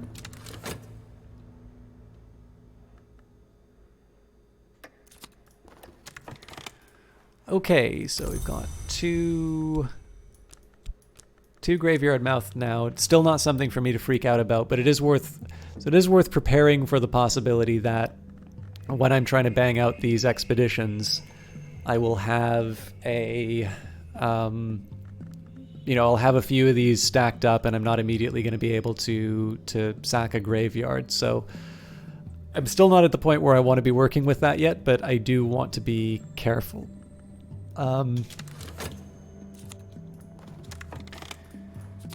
I think I'm going to try and starve the suspicion of the weary detective. So what I'm going to do here, we're going to leave this restlessness aside. I'm going to put that right beside Miss Nania so that we can convert that into a fleeting reminiscence when the time comes. Actually, we've got a Season of Despair coming up, so the better option for me is we've got one staleness, so let's take our passion.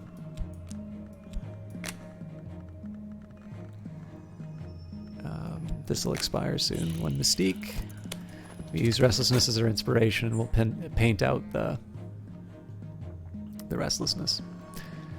So the justification for that is I know that after the Season of Despair is done, I'm going to have a fleeting reminiscence. So looks like we got a fascination for our trouble. The church's highest rites were performed in the concursum, the chamber of at the Mantis' heart, where the hours were known to pass. These rites include salutations to non-solar hours, the Grail, the Ring-Yew, the Horned Axe, and the Thunderskin. And for this we gained the formula concursit, the concursum waits at the lantern of the mansus. It has been called the Chamber of Ways and also the Chamber of Endings. Its intricacies are probably beyond human comprehension, but these formula are the first approximation. Use this in a rite with an octool and a thrilling air or other resources of equal power to summon a hint from behind mirrors. Okay, so I'm going to need to do something about the fascination. One option I have, of course, is just recruiting another one of these pawns, but we'll see what happens after once the seasons turn over. So we're not generating any despair, I hope. On the matter and deeds of serpents. This is probably the prophecies of the Naga rendered into English and illustrated by William Midnight in Paris in the 1880s, but it shows a number of divergencies from that text. It is certainly quite recent by the standards of VAC text. Alternatively, in the mountains as upon the plain, there may not be a path where none is path. Nangela of Lagash describes the secrets to be found in mountains. This sounds like I can get another one for my expedition, so this is a pretty high priority. Nangala tells a number of lively stories about riddling ogres and wars between mountain tribes, but turned somber in the tale of the empty-handed hunter, a lover of the Grail who sought to match her appetites and join her as an hour, but in the end rent and devoured himself, giving his name to the mountains he had once roamed.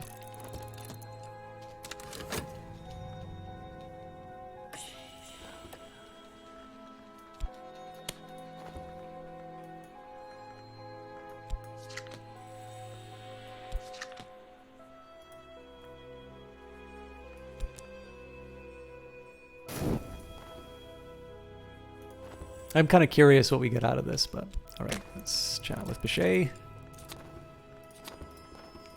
House Violet. God damn it. It's another pit.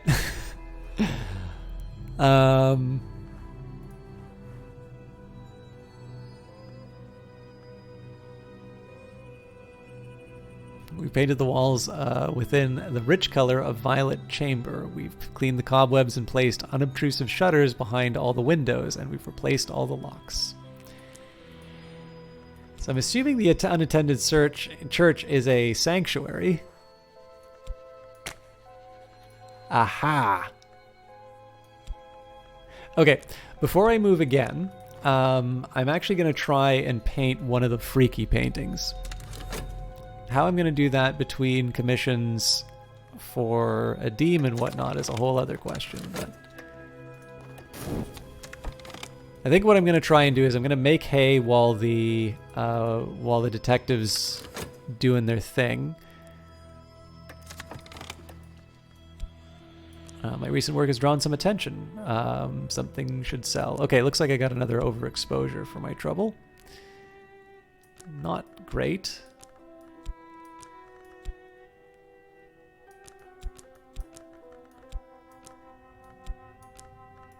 Yeah, actually, I think we netted out. Oh, no, never mind. Looks like it went away. Okay. I don't have enough passion to actually paint the scary painting yet. So let's pick up heavy things and put them down again. It's a way I cannot generate, it's a way I can avoid generating Mystique. Although I am going to generate Mystique, but, oh wait, what am I doing? I'm supposed to do a commission for a Deem and Bichet. Mind you, those also generate Mystique, so. Alright, I'll work it all out. Oh, god damn it, I should have looked at that. Okay, well, I've got a fleeting reminiscence that'll kill it, so this isn't fatal, but I was asleep at the switch. Nangala claims that the hours who sometimes manifest as birds, the laughing thrush, the ivory dove, the beach crow, and the witch and sister meet at a secret location on a mountaintop to exchange gossip unheard by their peers. Now and then a mortal overhears them. The mortal is always obliterated, and the meeting place always changed. So we've got another unresolved ambiguity.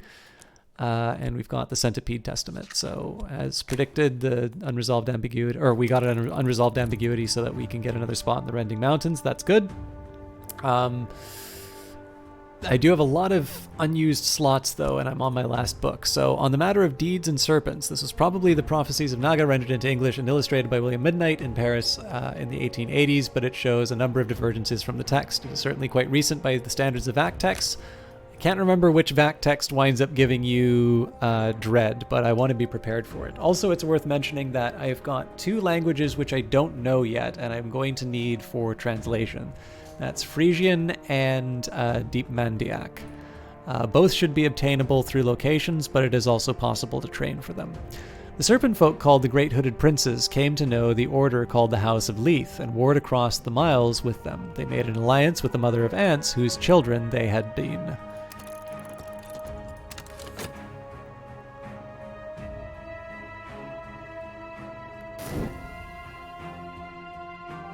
This feels very lone. Oh, you know what? I could have chatted with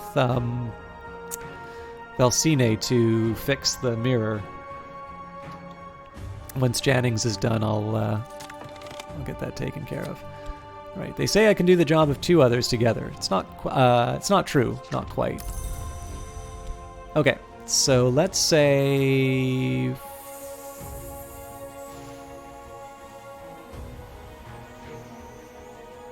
First up, I'm going to do my Lantern Commission.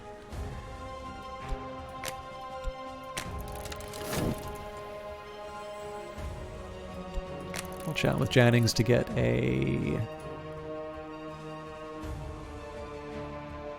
commission.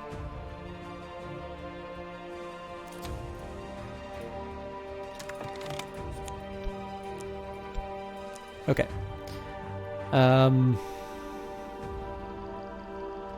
So the way I'm thinking about all of this right now, I'm just trying to, I mean, at the moment I probably have more verbs sort of empty than I normally would want.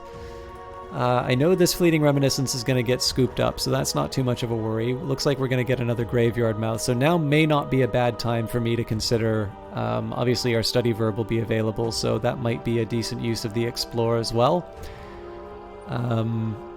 Ideally, I'll sort of have 3 commissions in the chamber when all is said and done that I can pop with the with Adim, Bichet, and Jannings.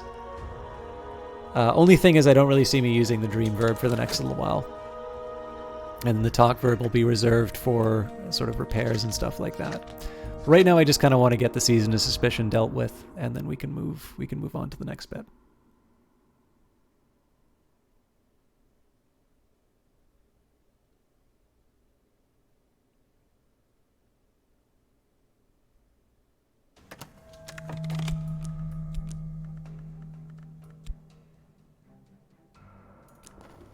I didn't think through my my alignment.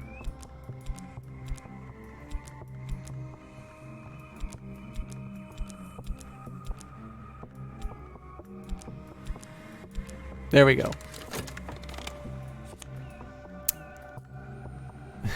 The dread arrived at exactly the time I didn't want it to. I was near certain we were going to get that from VAC, which we did. But it went towards the Fleeting Reminiscence went in.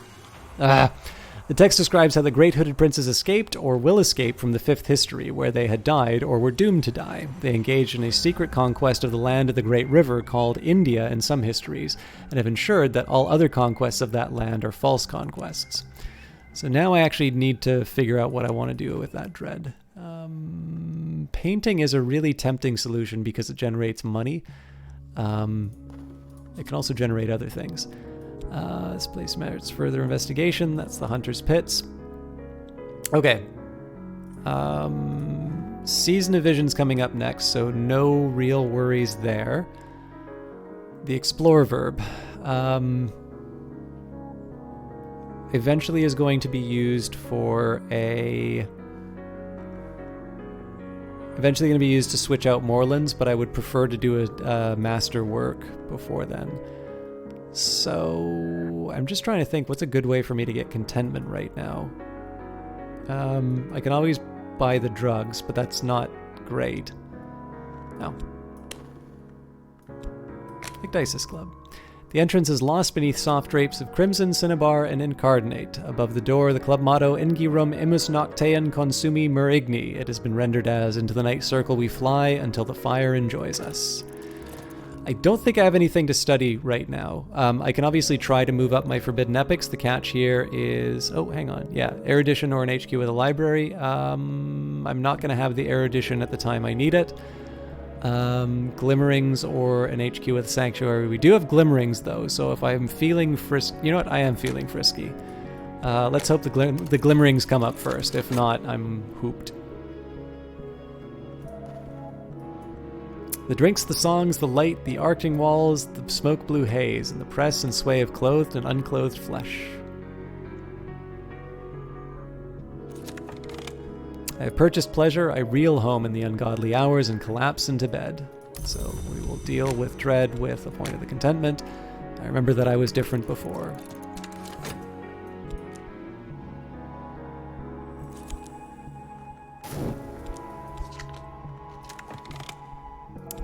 Okay, so we've got the Watchman's Secret, we've got our Lantern Commission done, and the commission itself. It's after 5 and you need another few hours sleep. Wish you all the best. Thank you very much for hanging out, 1-4. I really do hope things get better for you soon. I'm glad to hear that it seems to be that things are on their way to improving, but obviously I'm sure they can... I'm sure there's many ways that they can be better. You know, other than now. So I don't know what I'm saying. I'm sorry, 1-4. Like I said, it's been a long day. I hope you are well. I hope things continue to get better, and I look forward to having you in the channel again.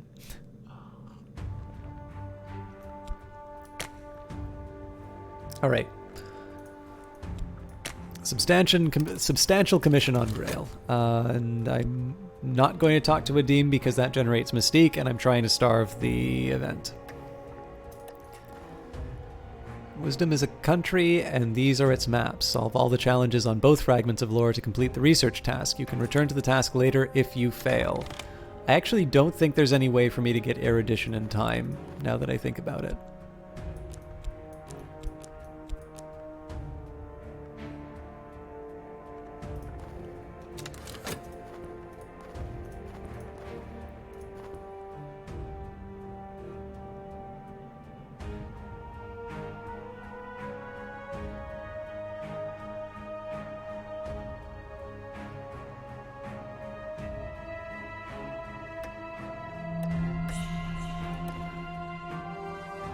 Okay, this puzzle, this is a puzzle with missing pieces. I might find those pieces in odd corners of scholarship, provide erudition, or use a library. So unfortunately, the way this is probably going to work is it'll say, okay, you didn't have the erudition, so you don't go to the next spot, which means we'll lose the glimmering and the erudition. This unfortunately is a terrible mismatch of the resources we had available, but that's life.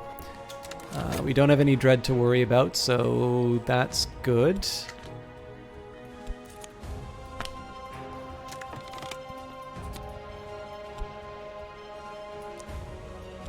Okay, so we're knocking down the commissions pretty well. Heart. There we go.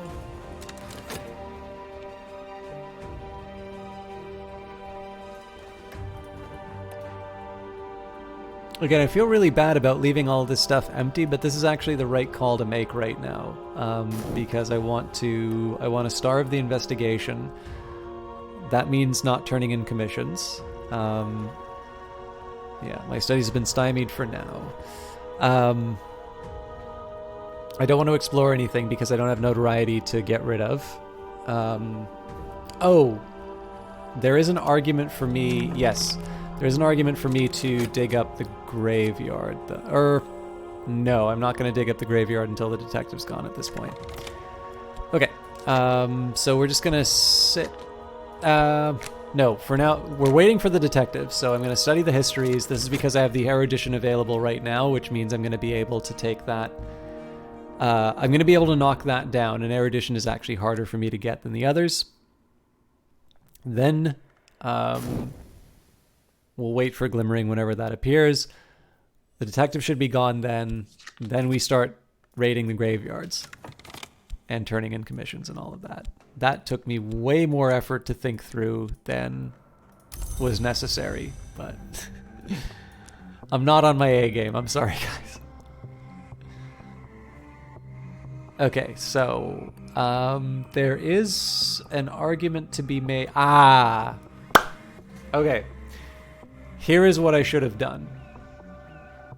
I should have been spending my time in the Mansis getting influence so that I can summon creatures, because right now I don't have any good ways of doing that.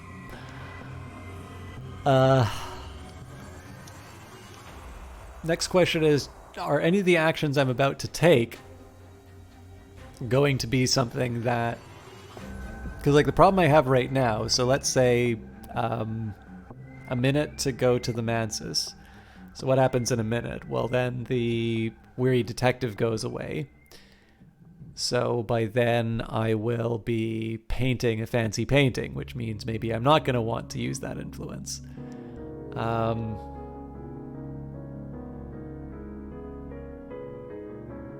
I think I'm just going to say come what may. Let's go through the stag door and see what happens.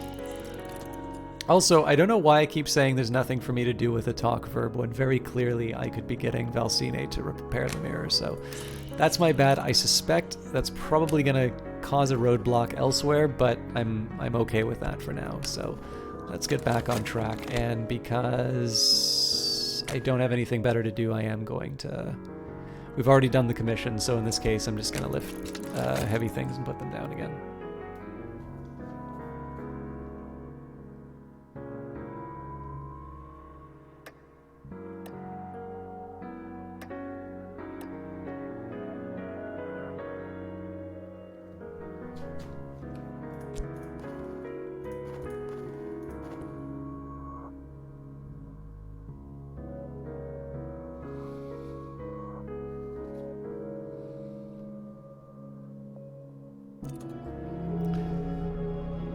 Okay, more fleeting reminiscence. I haven't really made any use of them because obviously using them in a sort of a seance would keep me from... That would keep the investigation going. So for now, I think I'm just gonna do manual labor.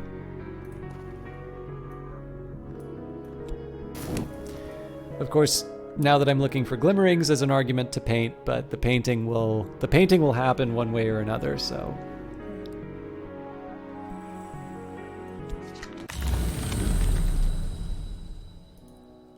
Alright, so this would be good for a Callagine. I think this is actually sufficient. Gearby was weeping again. I scooped up his molten tears in my cup palm. In the dream, my skin peeled and blistered, but only in the dream. Okay, do I want to go through the door again?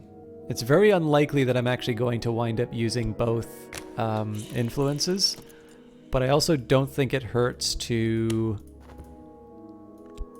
I don't think it hurts to see if there's something else I can pick up. Alright, Bronze Spintrea it is. Also, apparently it's not 120 minutes. I don't know why I ever thought otherwise. There it is. Is that it? You've resolved a knowledge challenge. If the hunters found notoriety, they will try to use it to create or upgrade evidence. If they're meticulous, they'll always succeed. If they're erratic, they're more likely to fail. But they can occasionally create evidence even without notoriety. Okay. So if I want to summon a creature, now is the time. And I think I do want to summon something.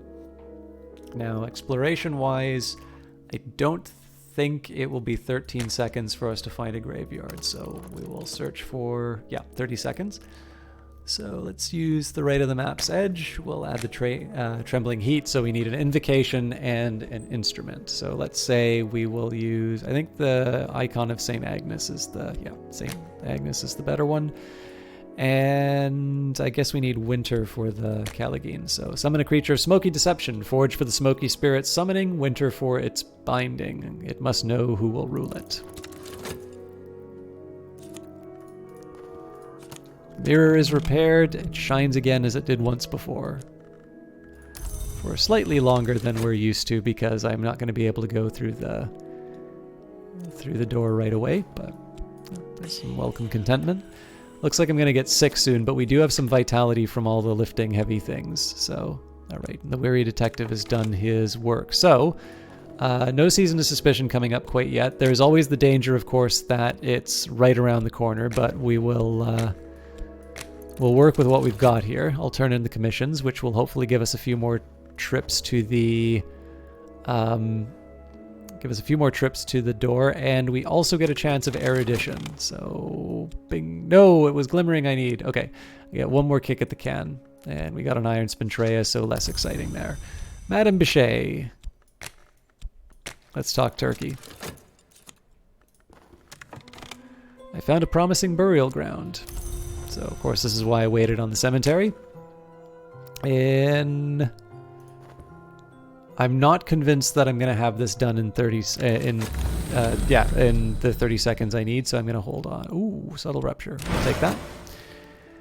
In sleep, I ran my fingers along the ridged edges of the stag door's scars. Our company it was that shattered it, Gearby says suddenly. Before the gods who were flesh, the mantis was forbidden to mortals.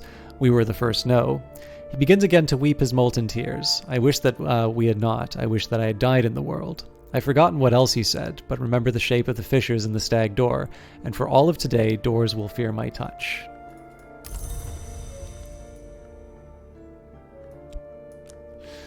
So, we've got 30 seconds unless the Callagine tries to escape, at which point we'll be able to use the subtle rupture for summoning. Of course, this means I'm not going to be able to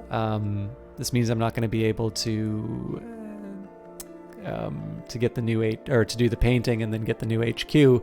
But of course, it would be good for me to get a little more money before I start doing any of those expeditions anyway. So let's go back through the stag door with my reason.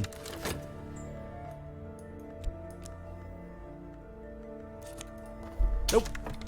Did I get a glimmering? Yes, I did. I am very good at this game. Alright, so more Mystique. I have received the currency of the secret world, and my patron has let tantalizing information slip, and Madame Bichet is now my favorite patron. Okay, things are starting to look up. Let's risk it with the cemetery now, and I don't have anybody... I don't have like a summon to... Yeah, you know what? Silent Disciple's coming along and digging up bodies.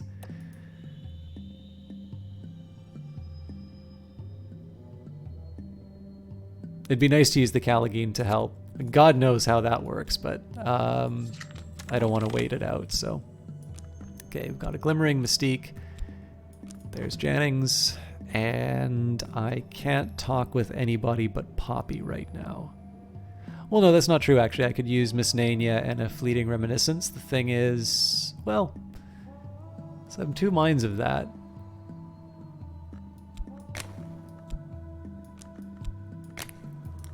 I'm going to try it, because the idea here is that for 30 seconds, she's going to process that into restlessness, and then I get another 30 seconds to turn that back into Fleeting Reminiscence, so that just extends the life of the Fleeting Reminiscence at seemingly no cost. Cool, we got a Callagine now. Not all of the Forge's children are bright. Its offcuts and its bastards gathered in the bounds like the hammerscale in the cracks of the smith... Sorry, like hammerscale in the cracks of a smithy floor. Here comes one now. Okay.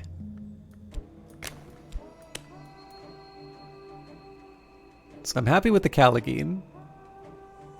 Deep down, I kind of want to just... You return from your lurking to hear digging up bodies. Yes, this is normal. Oh, Distorted say, you should hear me when I play Cultist... Or not Cultist, you should hear me when I play Crusader Kings 2. I say the most appalling things on a regular basis in that game, that if I were to ever run for high office, I would... this would almost certainly be in the Oppo research for me. Okay, so here's a few ways to think about the expeditions I'm going to be going on. We've got... So Callagine will offer Moth and Forge, but no Winter. We can get... so Percussivant will offer Heart and Edge. Hint will provide Lantern and Edge, but at the cost that it will generate a fascination when it goes away because of the Lantern influence. We can get a... Well, I mean, we can always try for something like a Zeem or King Crucible or like Teresa, but let's maybe leave that off the table for now. A Made in the Mirror will give me a lot of winter and a lot of edge. The thing is that it's actually the easiest thing in the world for me to add enough winter because I just add one of my, my super cultists. So, like, Percussagant, Raw Prophet are probably the best choices here. And I do like Percussagants.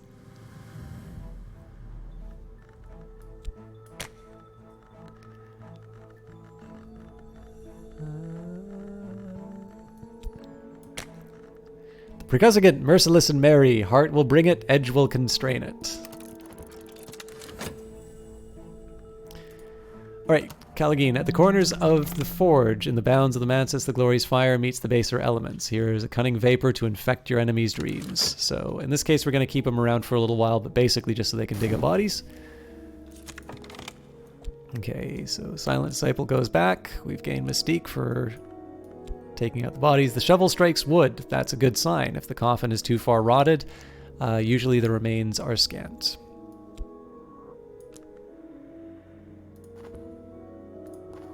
And I think once we summon the Percussagant, then I'm going to consider making my fancy forge painting.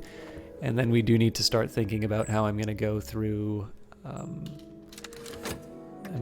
some expeditions. Now I understand. You don't think you could ever keep up with all these cards? Nirkari, I honestly think you sell yourself short. I'm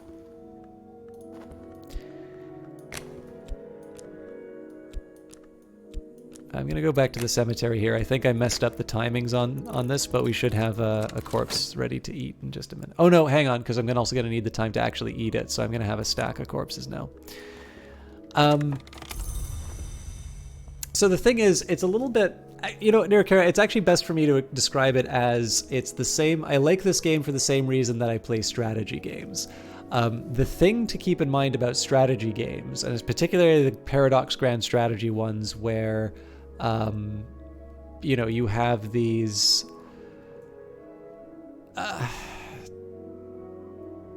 like, super big spreadsheets in the background that calculate all the possibilities. Yeah, I always forget that too until I get Hungry Distorted Say. The game does a pretty good job of letting you know you're hungry though. So the way, in my view at least, to have a hope of managing those games is to understand that you don't actually need to keep everything in your head at once. So like, here's a simple example. Obviously, I take a special angle on this, and I try to come up with a fancy board layout and all that.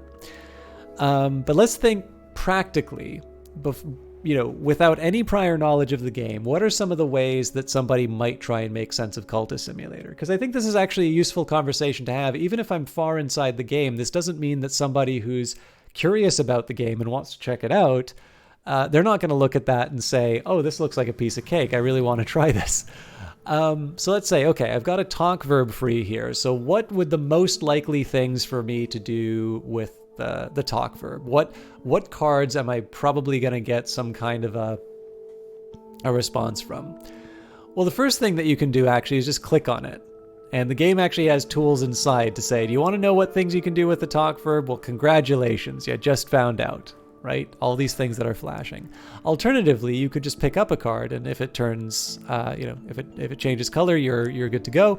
And let's see, if it doesn't, then you can't put it in. It wasn't always like that, by the way. But let's say, okay, you have to actually play the game to know that. So let's just say I don't know anything about Cultist Simulator. What are the cards that are most likely going to be related to talk? Well, I've got a bunch of paintings here, and I suppose one can talk about paintings, but one does not talk to paintings, except, of course, in the Ghoul DLC, which completely destroys the point. Miss Nanya is a painting of a dark-skinned woman with snow-colored eyes and close-cropped hair. Oh. Sorry, I can never read my follows anymore. Sleepy Larch, thank you very much for that follow.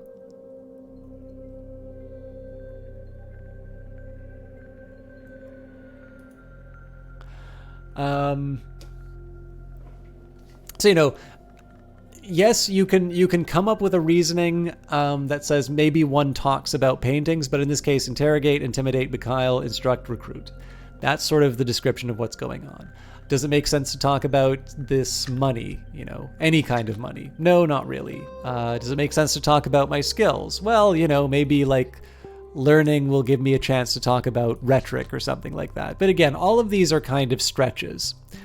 You've been watching my YouTube streams for a while. First time you've caught you live. That's awesome to hear, Sleepy Large. I'm actually always really happy to see people who like the YouTube stuff. So the thing is, I understand there's a lot of people who like lurking, and I think that's fine because everybody interacts with streams in different ways.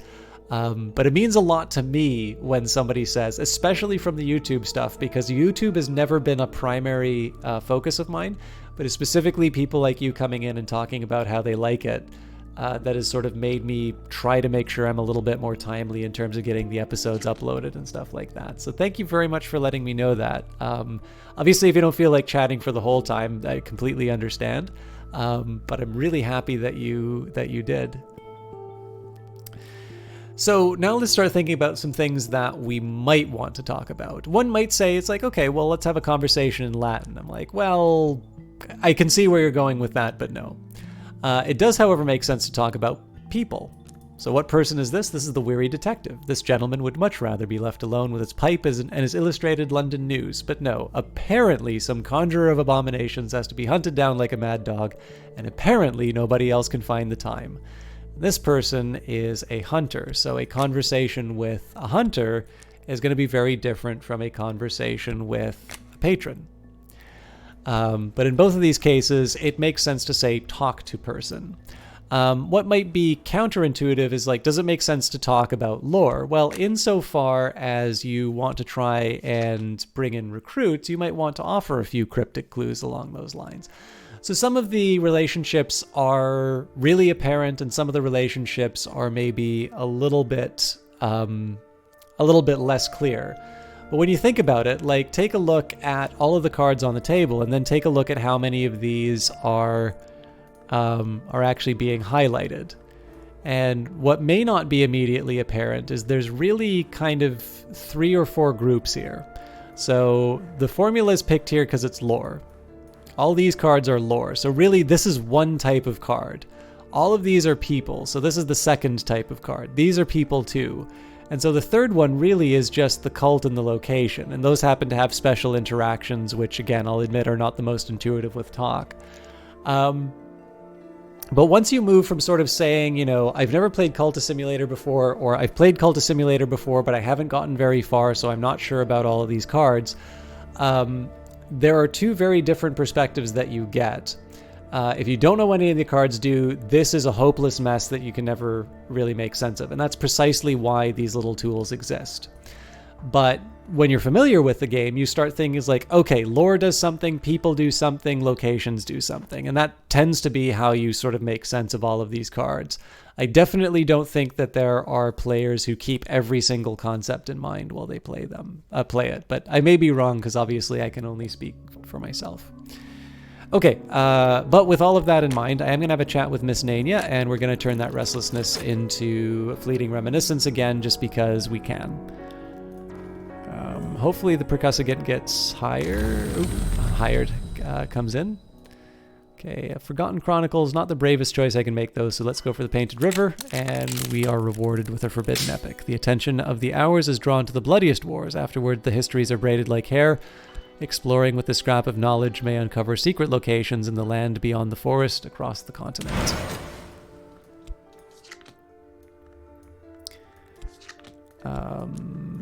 Okay. There's a great chamber in the mansis through which the Painted River flows. The vagabond, it is claimed, painted it from memory in the years before she left the house. Certainly there are histories concealed in its design. I traced them with my hand last night. There were fragments of aquamarine paint beneath my nails, flecks of gold leaf when I was done.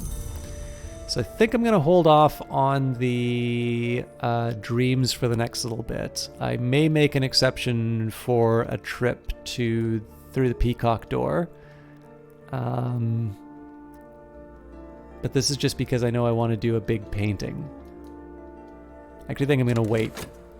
especially because I want to have my health available when the sickness goes by. Ooh, come on. Oh, damn it, we got another season of suspicion coming up. Increase my knowledge of the secret histories behind the one that we know. So another unresolved ambiguity. That's good news there. So we will use... Okay, we'll take... Ooh, this is going to get dicey, actually. So I'm going to bring up a corpse right around the time that the detective starts looking for stuff. Old and happy far off things. Moth finds light in the dark, and so do I. So I think that is a risk of using the Callagine for picking things up. Now, I'm not crazy about this. I am going to have to let the Callagine run down for a little bit. And this is just because I don't want to have too many corpses on the table. In 11 seconds, we'll see how big of a mistake I've made. She understands my restlessness. She has known it herself now and then. She reminds me that nothing endures. I am mildly tempted to turn this fleeting reminiscence into a mystique, just so I can buy myself a little time. All right. So we got to put away Betty's blade. Well, that's a shame that it's... I forgot, because we just summoned it. Well, here. There we go. How many of you know what comes next? Let me just find a nice little place for this right of the map's edge. There we go. Whenever we summon a percussivant, we have to make the percussivant sound.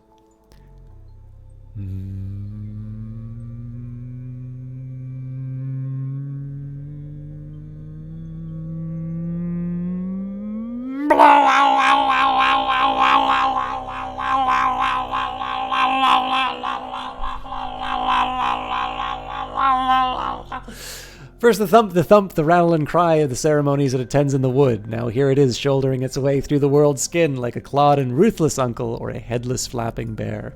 The percussivant, it loves the sistrum's shiver, it loves the thrum of the tympanos, it recalls with fondness the flaying of Marsyas, and so it will not stop dancing. Let's get rid of this fleeting reminiscence.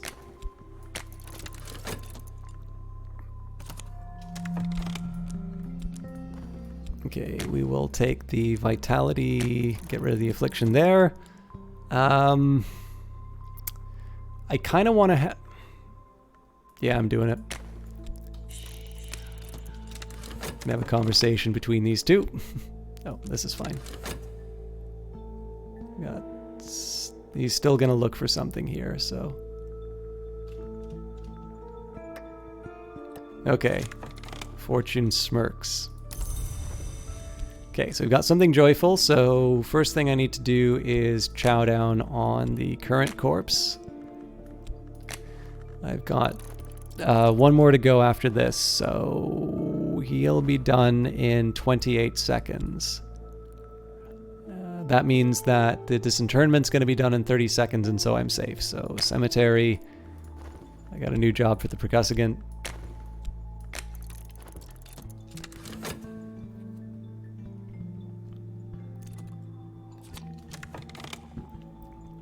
And if I'm looking for things to do, I can certainly use the restlessness to keep generating money, although I did say that I really wanted to do this fancy painting.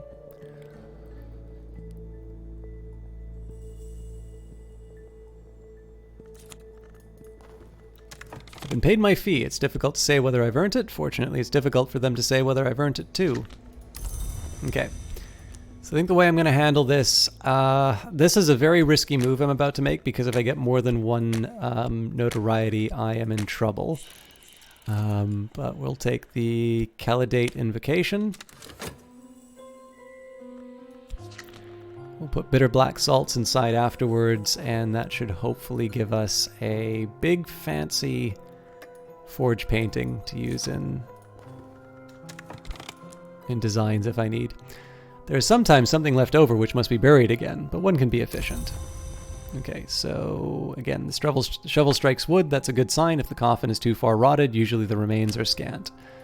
So I believe this should be enough for us to get rid of our graveyard mouth. I believe you can actually, like, I believe you can overconsume and it will just sort of bank some in the background, but I don't really feel like that's the right way to do that. So once again, my appetite rises, flecked once again with the shivers of revulsion.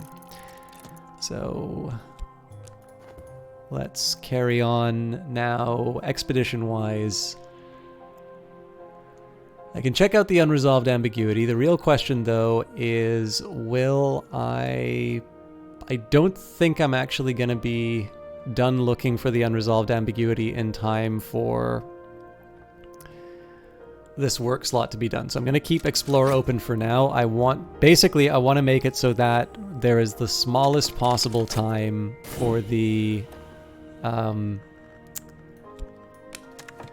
I want the smallest possible time for the notoriety to be on the table. So I could spend money on better paints, or perhaps I could find a more exotic pigment. No ordinary chemist could produce these dark gleaming crystals, not without the touch of the forge.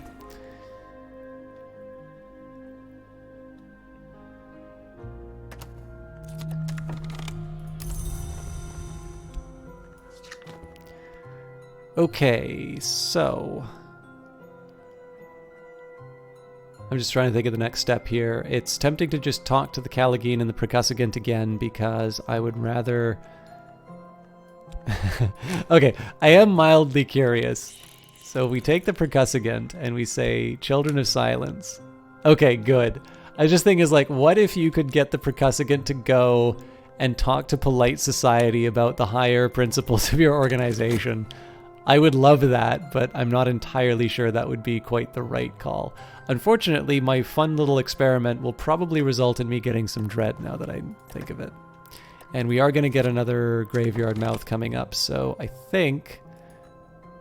Now the cemetery will be around for a while, so we'll be okay. Yes, so this will turn into dread almost instantly. What do I want to do about that? The Ecdysis Club might wind up giving me a notoriety. Right, and I need to keep the Explorer. Okay, nope, we're just going to accept the dread.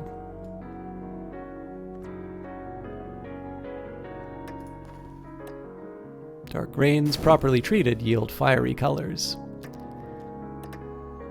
I've made something unique, something extraordinary, something I will never dare exhibit publicly. This cannot ever, possibly ever see daylight. It will earn no funds. Okay.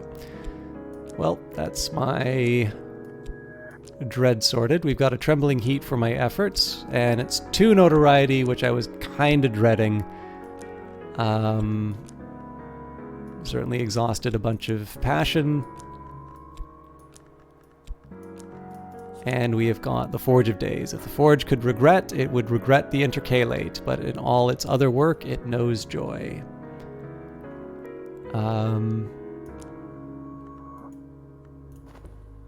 Okay, well,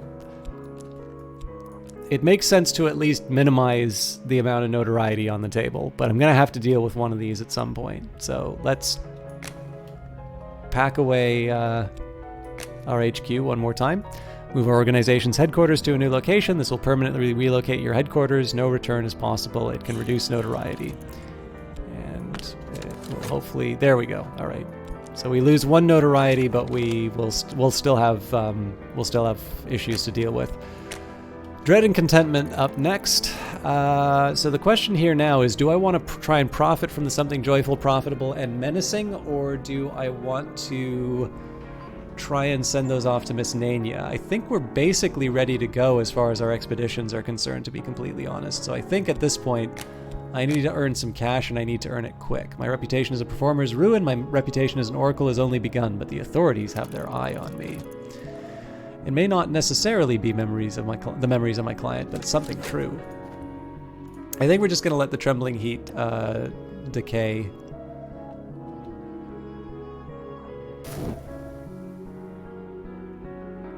I don't really have any good answers about what to do with it compared to my other alternatives.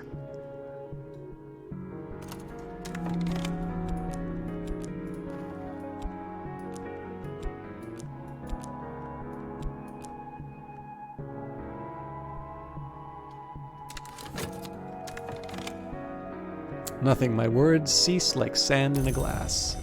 So eventually I want to send these guys on adventures. Is there anything else I can do for them at the moment?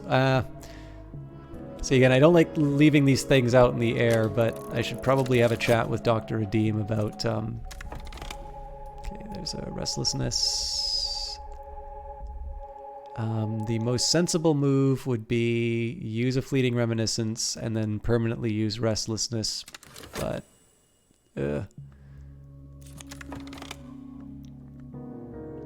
Enough for now. My clients' tears are welcome, even to them. Okay, so we're doing okay for getting money, but I am running out of...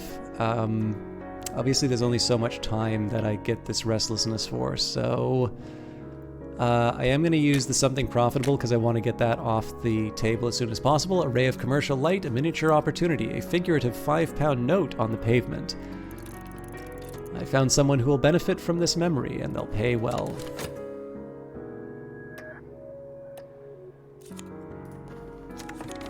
Okay, so Dr. Redeem would like another Secret Histories commission. Madame Bichet up next. I'm just getting these out of the way so I can eventually convert this with Miss Nania.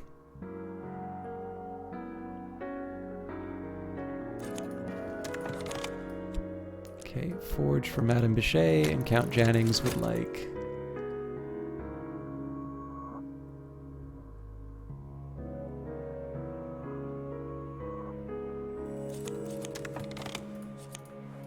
a commission on Edge. Now, we're not actually going to be running with any of these for the next little while. No address is ever really permanent. Like our bodies, we leave them all in the end. But for now, this is home.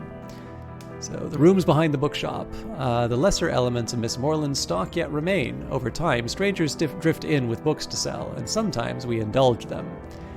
So, we now have my library, which is exactly what I was hoping to get. We are still not at the point where... I will have a graveyard mouth in a minute, but we'll leave that be for now.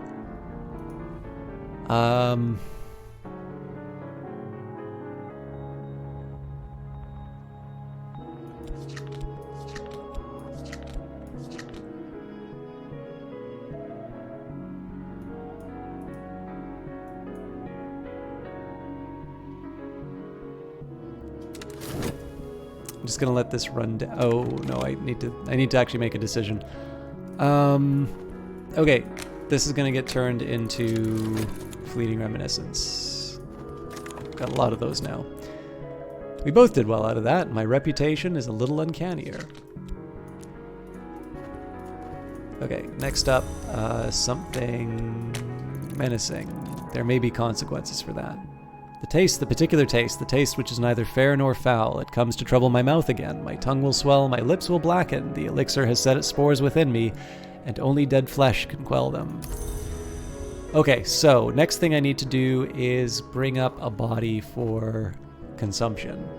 So that sounds like something a Callagine can do, and it is the older of the two, so that makes the most sense. Cemetery. Let the smoky creature pick up the body, and we'll not ask too many questions about how it does that. I will then use the 2 fleeting reminiscence to earn me some more mystique, and then I will convert the one of the fleeting reminiscences back to restlessness so that I can get a more steady income of mystique and well, funds.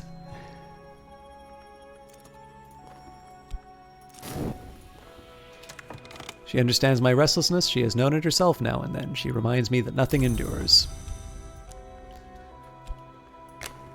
All right. I think I can have a chat with the percussagant at least once.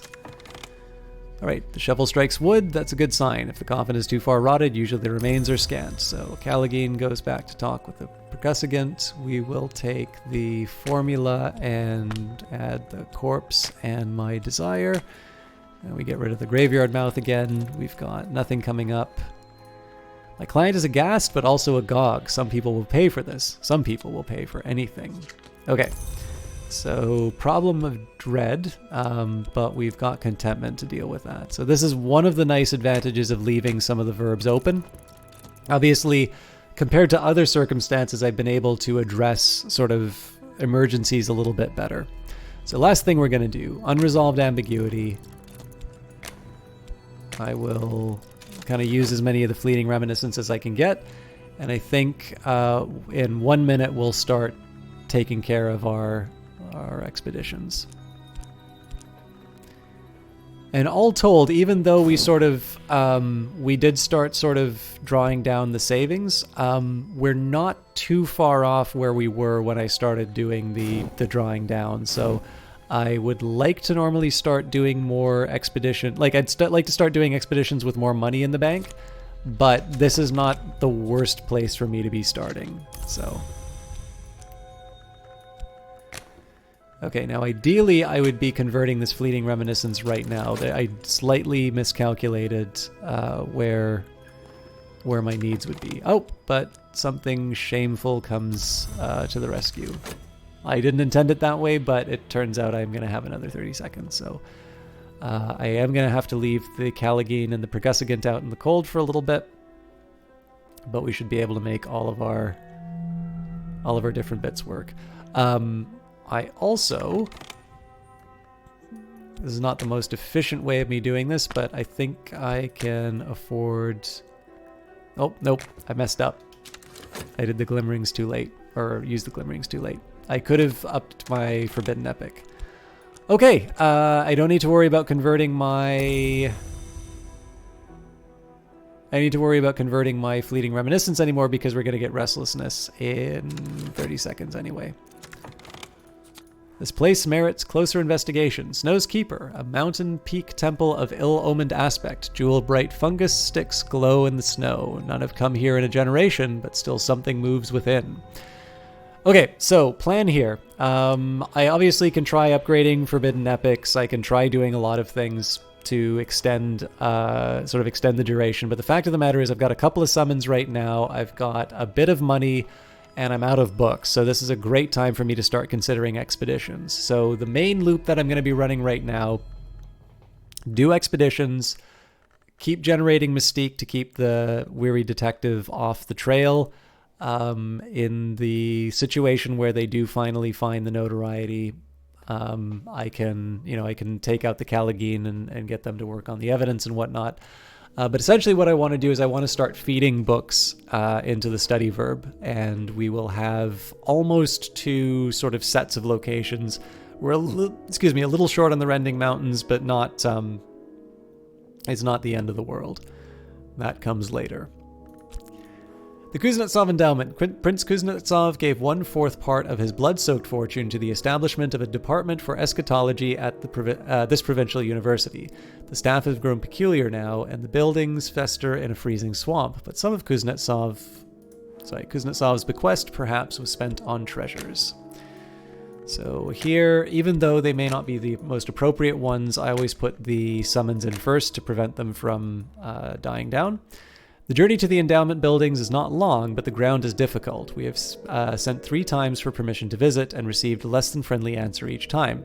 No doubt the staff will attempt to forbid our entry.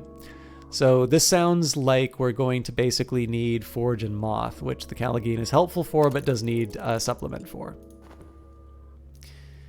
And I'm not going to use my talk verb for anything but commissions at this point.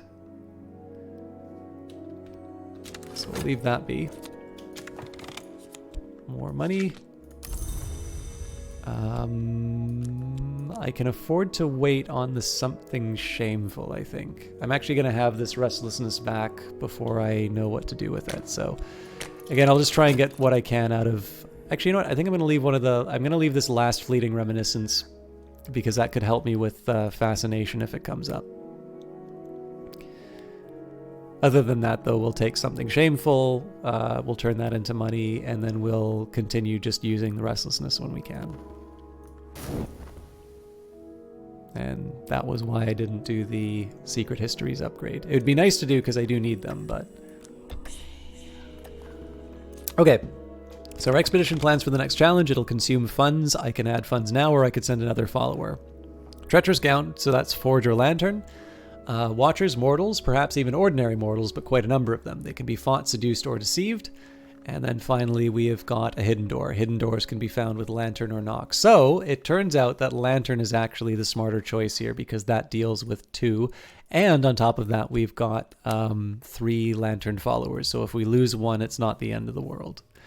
Obviously, I'll add some moth a little bit later so that we can deal with the mortals. But at this point, bolstering my lantern is the best. Now that's a consequence out of a decision not to bring in a hint, but of course the reason we didn't bring in the hint was that I don't want to have to deal with the potential for fascination to appear at a time when it's inconvenient.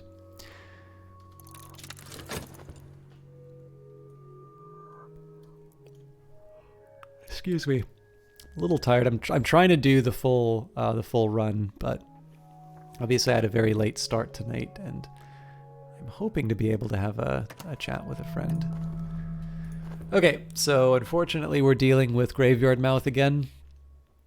This is of course what we were talking about in the fact Imaginite started the expeditions a little bit earlier. The Watchmen will lend virtue to our lamps that they will show us the perils to avoid, probably. The Watchmen will clear our sight so that we can almost certainly pass without error. I need to stop talking and use this restlessness immediately. What was I going to say? So this is a pretty decent example. So I've been able to deal with the Graveyard Mouth that came up. Imaginite started the expeditions before, before I took care of any of the Graveyard Mouth. I think I was at 3 before, so now we'd be moving on to 4. You can't let it get to 7. And the likelihood of us getting 3 more while I'm on the way here, obviously those are not necessarily the kinds of odds I want to be playing against, so. Alright, I really have not done myself any favors with his restlessness here, so I think what I'm going to do... Well, the thing is, I still need to get rid of it. Nope, I'm still going to talk with Miss Nania, so Miss Nania is going to give me a new restlessness here. I'm going to switch out that restlessness for Fleeting Reminiscence, and we shouldn't be behind the 8 ball like we are right now. Okay. Obviously, I have no shortage of Fleeting Reminiscences right now.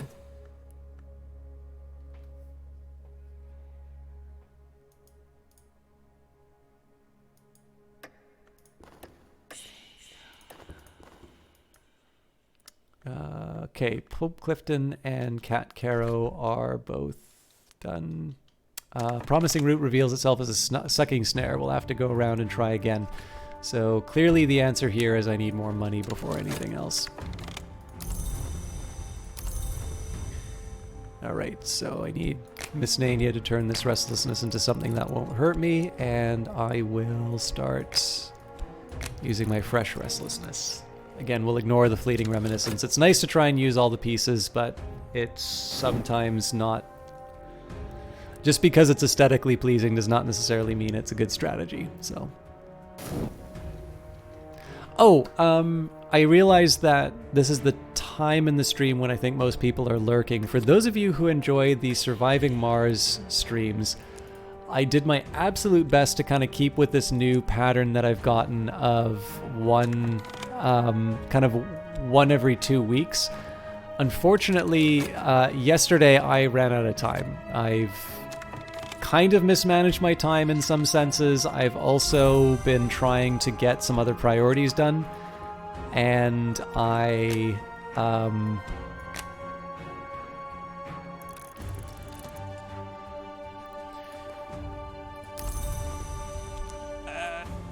I'm just trying to find the way to balance streaming with having a life and doing other interesting things. So I apologize for those of you who look forward to those. I am going to do my best to be as regular as I can with them. But the thing is that this might be a fun thing for me to do, sort of event to people saying that they quite like them. And obviously I don't want to, I don't want to turn away the chance for people to do stuff or to experience stuff that they like.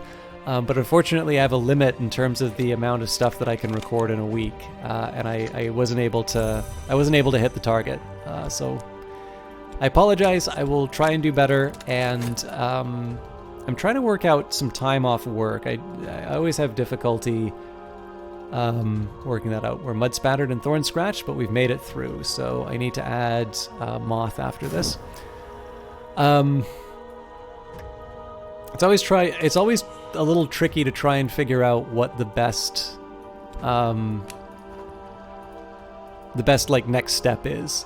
So, you know, do I stop doing Elder Scrolls streams in favor of doing more Surviving Mars streams? Or do I stop doing Darkest Dungeon in favor of doing Age of Wonders Planetfall?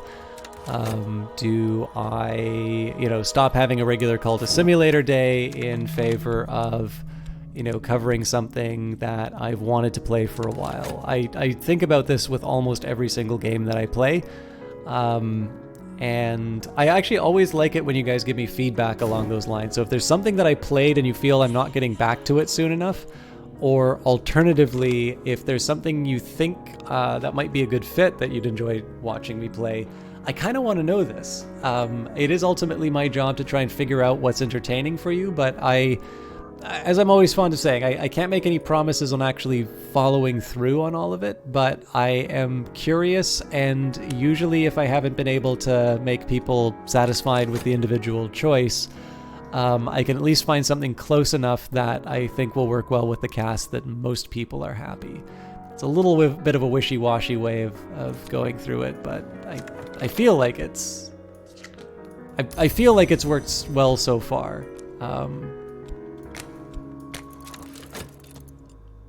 But yeah, at the moment, in terms of the vodcast, it's usually been the Elder Scrolls ones, and it's not necessarily because they get higher viewership. It's actually just because the intensity with which people mentioned how much they enjoy it sort of led me to carry on. So, Panda Player says, in your opinion, don't worry, Chalk, you don't mind, stay comfortable, and most of all, do just what you want. I'm here for me. Well, Panda Player, I always appreciate it when I hear stuff like that. This is true for Cultist Simulator, and it's true for a lot of things. The community surrounding it has been very understanding, and it is definitely not always the case on YouTube. I always like talking about that Lawrence of Arabia video that always gets hate mail no matter how old it is. Their bewilderment is our opportunity. We'll pass in silent secrecy. I'd put it to you this way. Like, I do sometimes keep an eye on the... I am going to study my health to take advantage of the my idleness on the dream slot. You know, I'm a little conscious of the sub numbers. I sometimes see a little fluctuation, although I'm pleased to say that it's usually been pretty, you know, it's been pretty stable by and large, I think.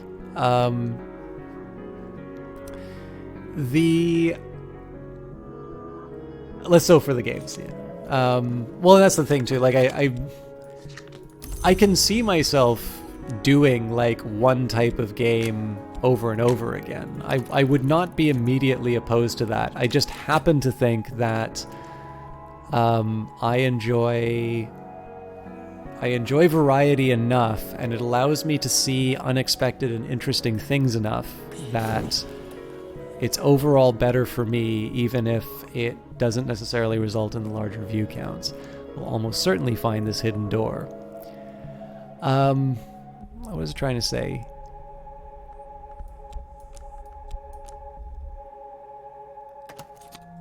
It was something about how nice the YouTube groups are. Oh, yes, no. I actually really appreciate it when people say that, because I think if you take a look at, I can't remember if it was Forbes or it was another. Anyways, it was a like a quote-unquote real-world publication. They actually covered the hours and the effort that people put into into streaming, and how it takes a lot out of them. And there's definitely, especially if you want to, like, quote-unquote make it, if you want to make a living doing this, people can do a really good job of ruining their health trying to stay on that treadmill. And it's something I try not to do, but I also kind of appreciate that every time I do that, the way that that is experienced by a viewer is there wasn't something for me to watch. You know, I am here to watch things. There wasn't something here for me to watch, and so you've done a bad thing. And I'm not entirely sure that's an unfair expectation for people to have, because I have made an effort to try and be as consistent as I can with the schedule. And so explicitly or implicitly, I have kind of created this expectation for myself. But needless to say, I really do appreciate people's understanding about wanting to do things outside, and especially when I'm playing games that people don't care for, I do appreciate the fact that they still hang around. Okay, Faint Lines in Stone, a surface that yields to pressure. We found it. The hidden door moves with a grating shutter and a shower of dust. And Panda Player says, variety is the spice of life, and certainly can shake up the stream and make it more interesting. Yeah, and I mean, the other thing too is I don't actually know how much people like hearing me talk about the streamer side of things, because in the end, like, I'm not a big streamer, so it's not like I can give, one weird trick to turn yourself, famous. But, like, for the same reason I like learning about how Cultist Simulator was made, I want to, I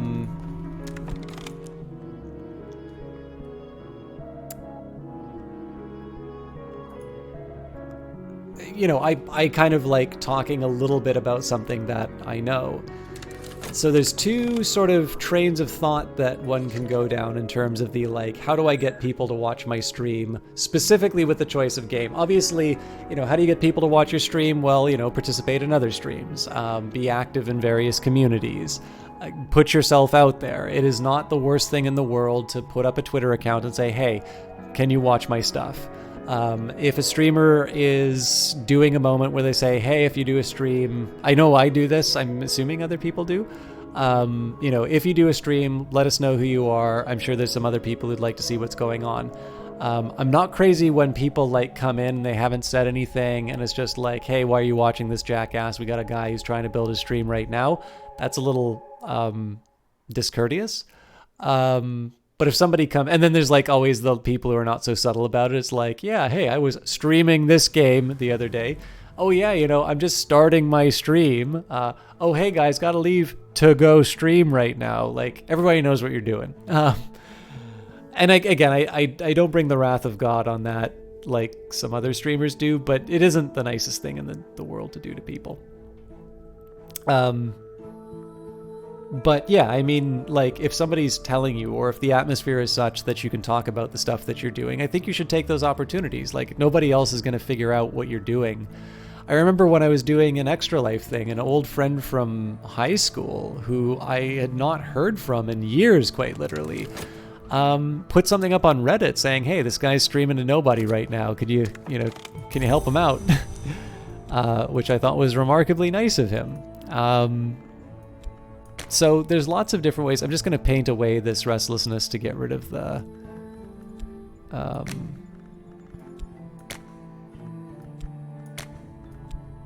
I mean, I can talk with Miss Nania about it as well, but I just feel like changing it up.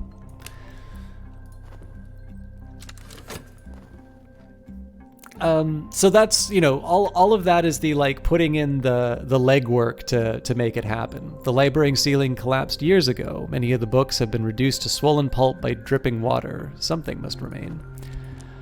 But when it comes down to what game should I play, there is the view that, okay, you can't stream Overwatch or Grand Theft Auto or League of Legends or Fortnite because those are really saturated markets.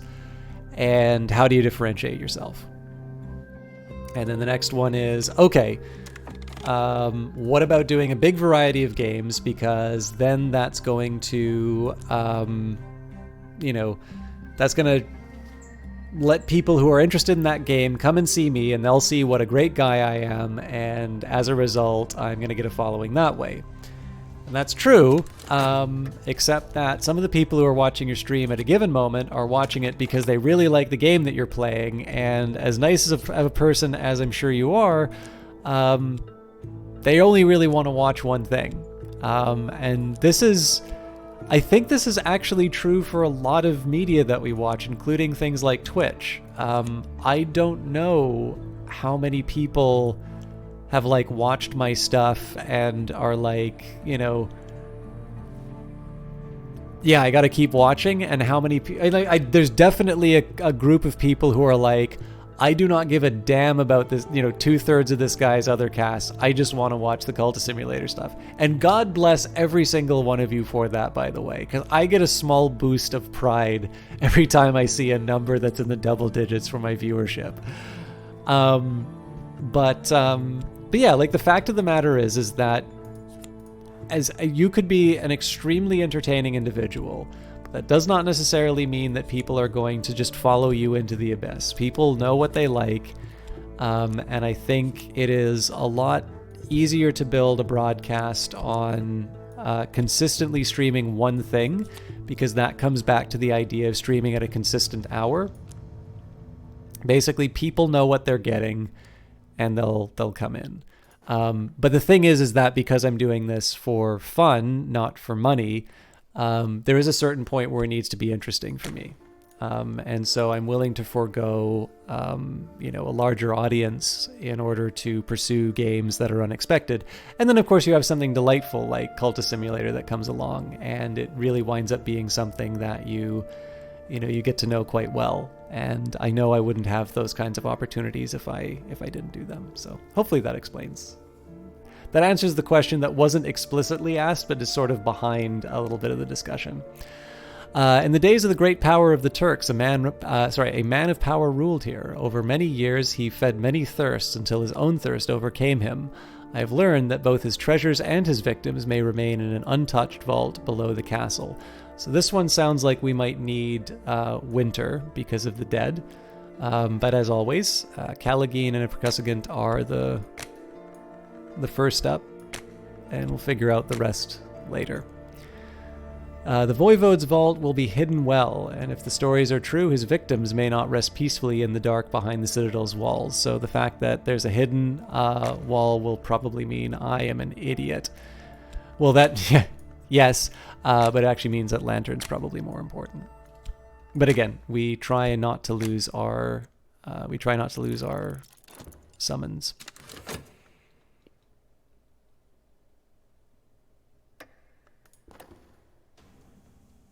I see the mistakes, but I can also see the end.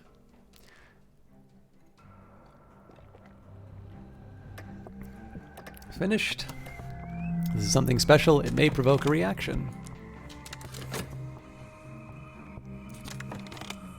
My recent work is considered notable. I've exhibited the latest paintings publicly. Surely someone will buy something.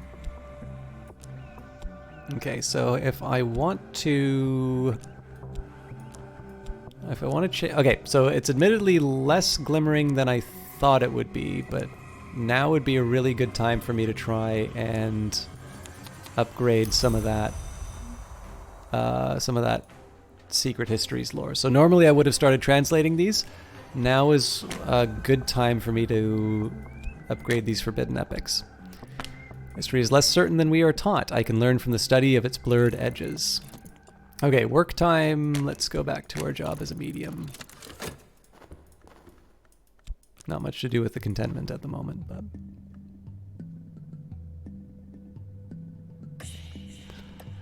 Given my agent's opportunity to serve, let us hope it ends well for us all. So hidden doors can be found with Lantern or Knock, the two things I don't have in the group right now. So let's start with good old Pope Clifton. He screwed up. Okay, we're back. And the Fretful Dead. Not all dead rest easy. These ones dislike our intrusion. We can prevail against them with edge, or they may obey one who comes in the name of winter. So the reason I almost never summon winter stuff now is I've got my higher level winter followers. I just drop them in once and we basically win. Oh no, did you miss the end of your Grave Muncher run? No, Maka, we're still on the Grave Muncher run. We have one Graveyard Mouth, so you did miss the Graveyard Munching, but this is still the same one that we're working on. I'm a little surprised. A couple of people have mentioned asking if this is the same run. I'm wondering what I did to make it seem like we're on a new one, but we're still on the same one. I hope you're doing well, Maka.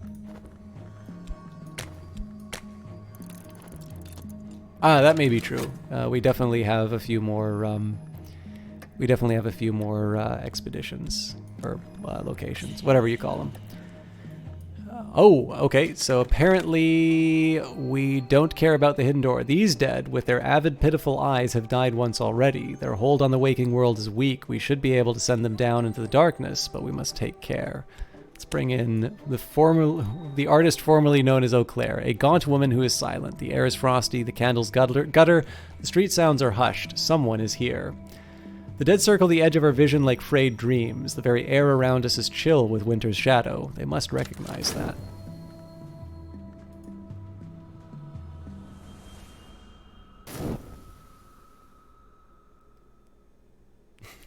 That's fair. All right. I'll just caution you, Mark, I've probably only got about a half hour left. I got started late and it's been a long and hard day, but I hope to be as entertaining as I can be for however long we have together. All right, this puzzle requires missing pieces. I might find those pieces in the odd corners of scholarship. Provide erudition or use a library. Library it is.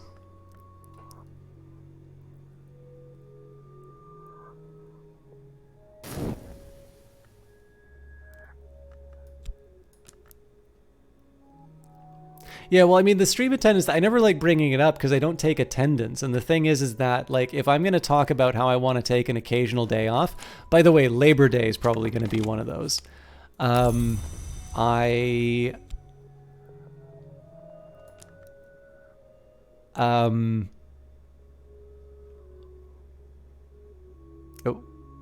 but you want to hear your reaction to a short phrase. Okay, I will, I'll do that in just a minute. Yeah, obviously, if I'm going to talk about how I find it useful and important for me to take a little bit of time to myself, and Labor Day is going to be a holiday, so what I might do, I might split the difference, and I may not necessarily stream on the Monday for Labor Day, but what I might wind up doing is I might take that day to start pre-recording a bunch of like Surviving Mars episodes and stuff like that. So I'll do stream work, but I'll do like private stream work. Now, Maka the Baka is saying, fanatic, xenophile, materialist megacorp with robots that became psionic. How? That sounds amazing. But how in the world did so many completely unrelated parts wind up working together that way? Also, I think you play more Stellaris than I do now, Maka. That's really funny. Okay, our expedition plans for the next oh, hang on. The dead are more like wind than flesh, but it doesn't do to underestimate the wind. Just now they are a terra-fanged hurricane of pale shadow. Fall back, fall back. Okay, so that we just lost money there, nothing else. We've got 10 intensity, that's as high as we can get, so we'll just jump back in. Once that works, we will bring Cat Caro in on a mission. Is the AI working well with mods nowadays? Are you talking about Stellaris Otters Hold Hands? The challenge for me is I actually don't do too many mods, so I'm probably not the right person to answer that question. But we do have a few Stellaris fans in here. Obviously, you know, we've got a connection with Cultist Simulator and the Horizon Signal. So I think maybe, I'm sure somebody in chat should be able to answer a little bit better. All right, so we added the glimmering as the game instructed, although I think, no, I don't need a third item yet. And GAI ended? Sorry, Otters Hold Hands. I think I'm slow tonight. I don't recall what you mean by GAI. So Maka the Baka says, so you got lucky. You somehow had one of the Carabiner Pops migrate to your Megacorp. Apparently they were psionic, so you took the psionic ascendancies after having built Robot. Okay, fair enough. Yeah, like I said, I'm bad with mods, so... But I am actually interested, so for those of you who know the answer to that, I am personally curious in that answer. So feel free to speak up if you know.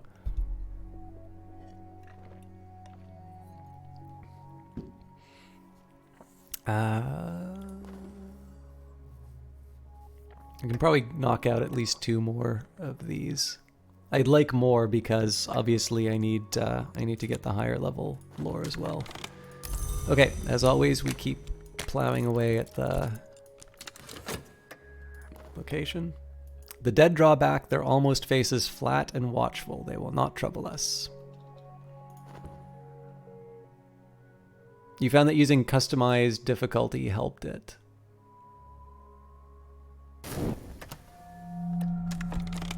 And you haven't played since pre-Megacorp. Is something wrong with AI right now? Not in the base game, Panda Player, but the challenge is that I don't do a lot of modded games, and I know most people like playing Paradox games with mods. The only problem I have with the AI right now is they're kicking my ass in the playthrough. But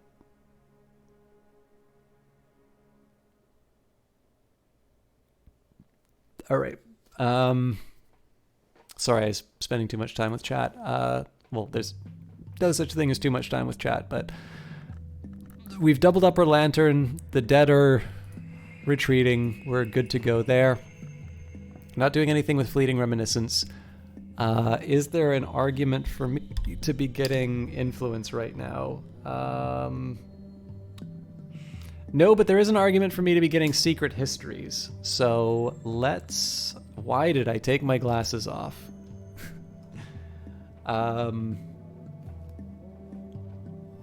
Let's go through the peacock door after all. I kind of sat on it for a while, but I think at this point I need to start making some moves. Over 150 mods? Jeez. So here's a question for you guys. Like, how do you pick what mods to play? Because like I had an idea. I actually, by the way, I want to try and get this thing because I said this on Twitter earlier. I have what I think is a really fun idea for a Darkest Dungeon mod, and I don't want to talk about it because part of it is the surprise of it. So I took a look at the workshop for the Darkest Dungeon mod, and like it's almost like taking a look at the new and trending page on Steam. It's like a bunch of anime girls in outfits that could hardly, almost like it's almost too charitable to call it a garment. So I, and look, nothing. If that's what you want, like, I'm not gonna. It's up to you to pick what mods you want to play. But obviously that's not really the first thing I had in mind when I thought of Darkest Dungeon mods. So I'm just kind of curious, like, do you guys say it's like, I really wonder if there's like a Star Wars mod or something like that? Or is there, is it more just kind of word of mouth? Or how do you guys get to that point where you have effectively rewritten Stellaris in the types of mods that you play? You like to be able to roleplay some, okay? And Panda Player says, if the game has workshop, you can't help yourself. You just lose control and go mad down the league breeds. And the Star Trek mod, okay, yeah. I'm told it's very good. The only thing is I haven't actually really watched Star Trek. I'm actually a failure as a nerd. I've seen the original Star Wars trilogy and I've seen the 3 prequel movies. I have not seen any of the recent ones. And I've seen, I think it's one of the Patrick Stewart Star Treks. I'm pretty sure it's Star Trek First Contact, because it had James Cromwell in it, and I quite like him as an actor. I don't have glimmering, so this will be meaningless. Okay, time to translate. The Iron Book, a manual, or... Oh, no, you know what? I wanted to translate on Matthias and Amethyst Imago first. Pursuit. The diagrams and illustrations, even across the centuries, are elegant, hypnotic, occasionally erotic in Aramaic. So let's translate that. But yeah, anyways, like I haven't actually really watched Star Trek that much, so I don't know if the mod would be lost on me or if it's something I should try and that just happens to give me an excuse to sort of get into Star Trek.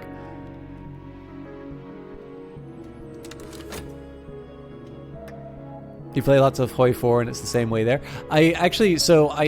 I can't remember. I think it was something like 20% of the games that were started in Hearts of Iron 4 when it sort of started off were apparently like Kaiserreich ones. I thought that was a fascinating statistic. And especially for Hearts of Iron 4, because like, again, people, you know, so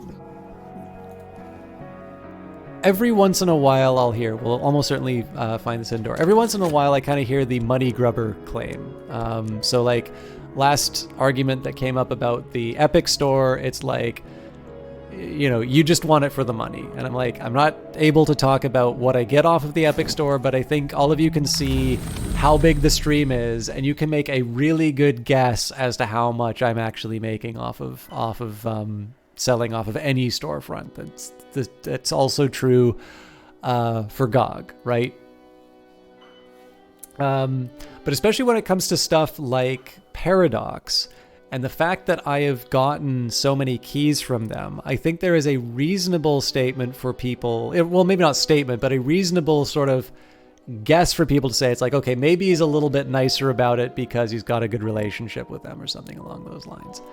And I try not to think that way, because my view is that the price of a DLC is not really, like, don't get me wrong, I prefer not to have to spend money for them than spend money for them. I don't do Hearts of Iron 4 on stream anymore. I'd be interested in doing it again. It's just I don't think I have the time.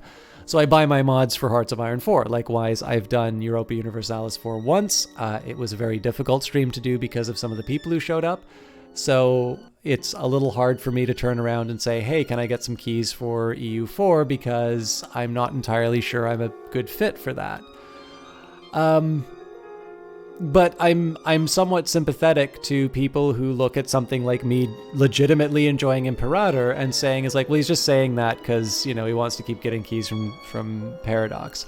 They have never put any the only conditions I've ever been given are embargoes. So just like with most games, you can't do a review until a certain time. That's not a problem because I don't do reviews. And you know, there's sometimes little things like this thing isn't implemented yet, so please don't show it.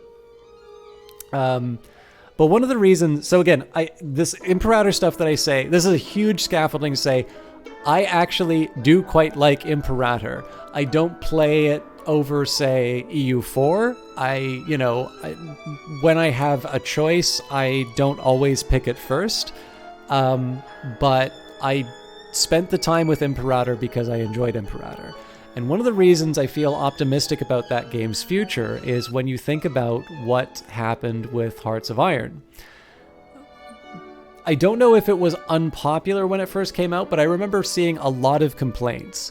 And I also know that I think, you know, when you look at something like a fifth of players, so let's say if it was 20%, that means of 1 in 5 games of Hearts of Iron 4 that are starting up are basically a total conversion mod for Hearts of Iron 4, i.e. not the game that Paradox made. And so when I got Hearts of Iron 4, I actually bought like the Kernel edition, so the one with that season pass.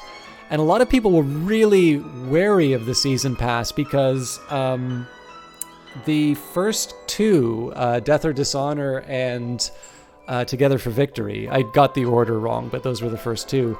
Like, those were fairly low-value DLC, and the reason for that was it was very clear that what the player base wanted, what they were saying through the way that they played the game, was very different from what Paradox thought. Paradox had built something that was supposed to be a historical simulation, and they found the majority of games were played with historical focuses off, and then, again, 1/5 of players were playing something that was an alternate history game.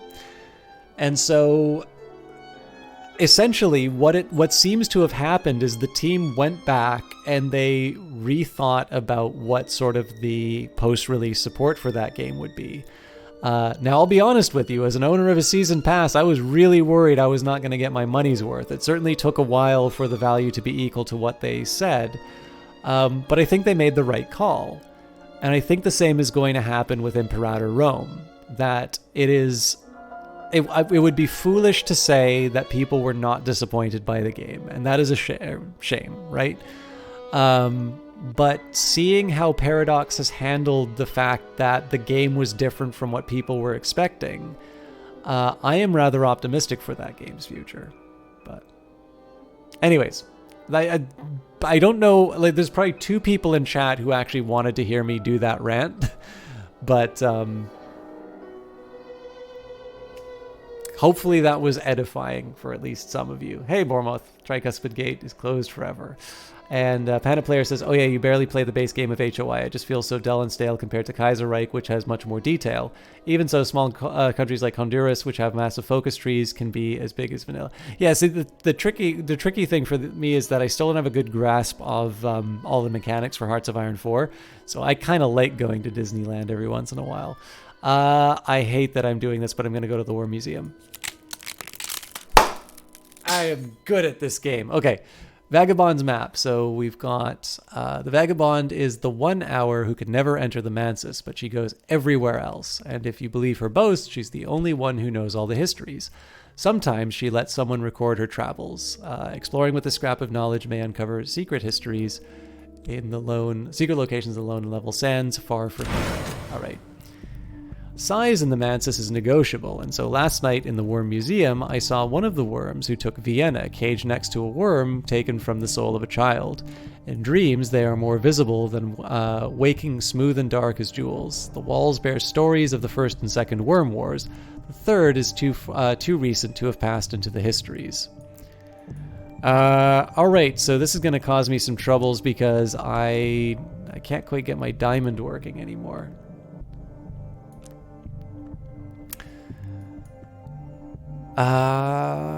Okay, I gotta repair the mirror at some point.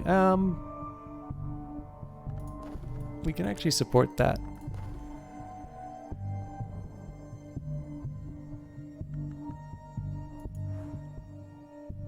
No, that's fine.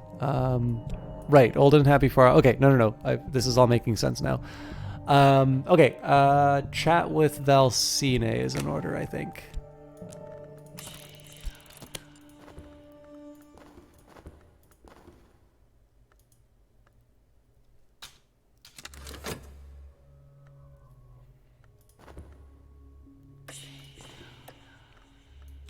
So this one, we're just trying to get the money in the glimmering. And faint lines in stone, a surface that yields to pressure. We found it. The hidden door moves with a grating shutter and a shower of dust. So obviously this will be my new restlessness for making money when the time comes.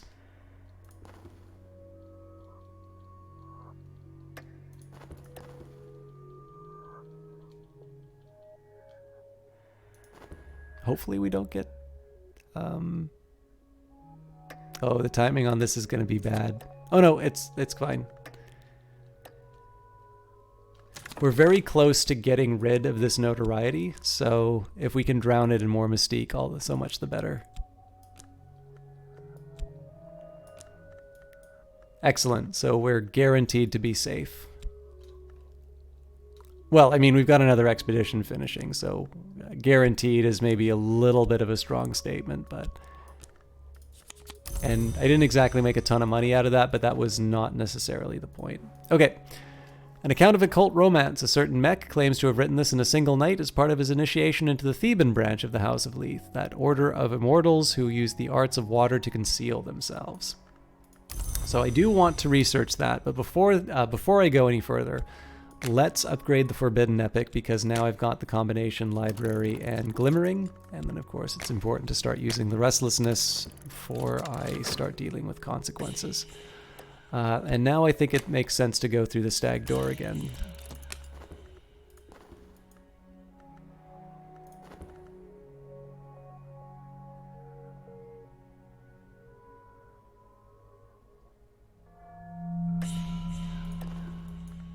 My follower needs a bronze Spintrea or better to complete their task. Ah, this is important to remember. I can actually use silver Spintrea for this as well.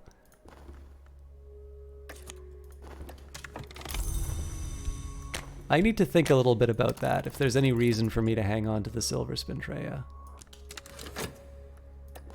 I do think going through the peacock door is slightly more important. Here's Voivode's Mausoleum. Swag cobwebs hang like soft gray drapes. A great sandstone sarcophagus stands upright in the far end. It's empty. Alright, so I got my Wildering Mirror again. I mean, at some point I might want to try and do commissions, but now is not the time. So we'll leave the talk verb empty. Goodbye to the notoriety. Of course, we'll be gaining some in just a few minutes. Seconds. Alright, someone has left a little heap of treasures before the sarcophagus like an offering. There are no footprints in the dust. Whoever left them came here long ago, or else they had no need to touch the ground when they pass. So we've gained an urgency of appetite, obviously the notoriety, because this is what we always get from expeditions. Pope Clifton and Cat Caro did an admirable job. And we have the Book of Thrones. Now this is in Frisian, so I can't translate it. We've got the Gospel of Zacchaeus, a lost early Christian text. It is in Greek. A catalogue of uncharted pleasures. Okay, so it's going to be tricky to distinguish between the two here, but the 26 enticements, the 7 torments. I'm very happy with the number of books that I'm getting here. And we've got the wakeful tympanum. In the grove where they flayed the thunder, they rattled their instruments to rouse the frenzy. The power still clings like scent. Okay, so this basically is going to be where we're wrapping up, but let me just queue ourselves up for the next game. We'll talk a little bit about what next week is going to be about, and we will find someone to host. So, yes. Let's let the challenge run by first, otherwise I know I'm going to make boneheaded moves. Okay, so Tower Ravek is next. The blasted stump of a building, the air festers. Whatever power destroyed this place still clings. Only one floor remains above ground, but we suspect more space below. I suspect we'll probably need forge on this one, but we'll see what the text says. So we will have to search assiduously to find whatever treasures might remain, and if the tower was truly destroyed by a battle between adepts, dangerous influences may still cling to it. So that sounds like a lantern to find. Yeah, so I feel like I mean, maybe knock, but lantern's probably my best bet. And it actually sounds like it might be a curse, so I might need like heart. But we can't know until we actually do the expedition. So anyway, you're going to bed. Have a long night ahead of you tomorrow, and it's already 1:36. Thanks for a great evening, Chalk. Thank you very much, Panda Player. I'm actually going to be heading off myself pretty soon, so you chose a good time. I believe there's fascination waiting for me here in the Painted River, so let's try the Ascent of Knives. Well, not exactly, but we've got a bitter atmosphere, so winter passes the clothes, passes the skin, nestles in the veins. So the tricky question here is, do I want to use the bitter atmosphere to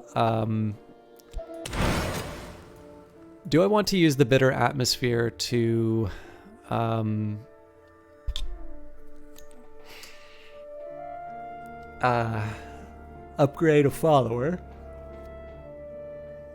Or do I want to use it to summon in a Maid in the Mirror, use what I can of the Maid in the Mirror, and then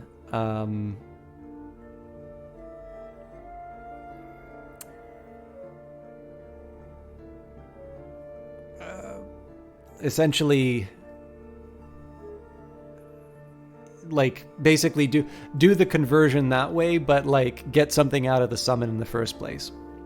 The big argument against doing a Maid in the Mirror here is that I'm still going to need to find something to do with my work verb, and I don't see a reason to disrupt the work rotation that I've got going here while I've got a Season of Suspicion still up. Like, to have a Maid in the Mirror, a third thing to keep track of, seems like more work than it's really worth, when I already know that my cultist can already handle most of these cases. So I think in this case I'm gonna upgrade someone. So I visited the Ascent of Knives last night, that harshest of roads through the house. It has been sacred to the Menascate and the sun and rag since the intercalate, when the true sun was divided. When I woke, my room was freezing, and the chill of it had cracked the window glass. So what we'll do here, we will upgrade Forge pawn. Here we just need to use the influence. My follower will kneel as a novice and rise as an initiate. I will administer the necessary oaths myself. And I think it makes as much sense for me to try the mirror again. So it will be the end of the stream, but I want to make sure that I pass the challenges with the glimmering first. Otherwise, I am going to bang my head against the wall for the rest of the day next week.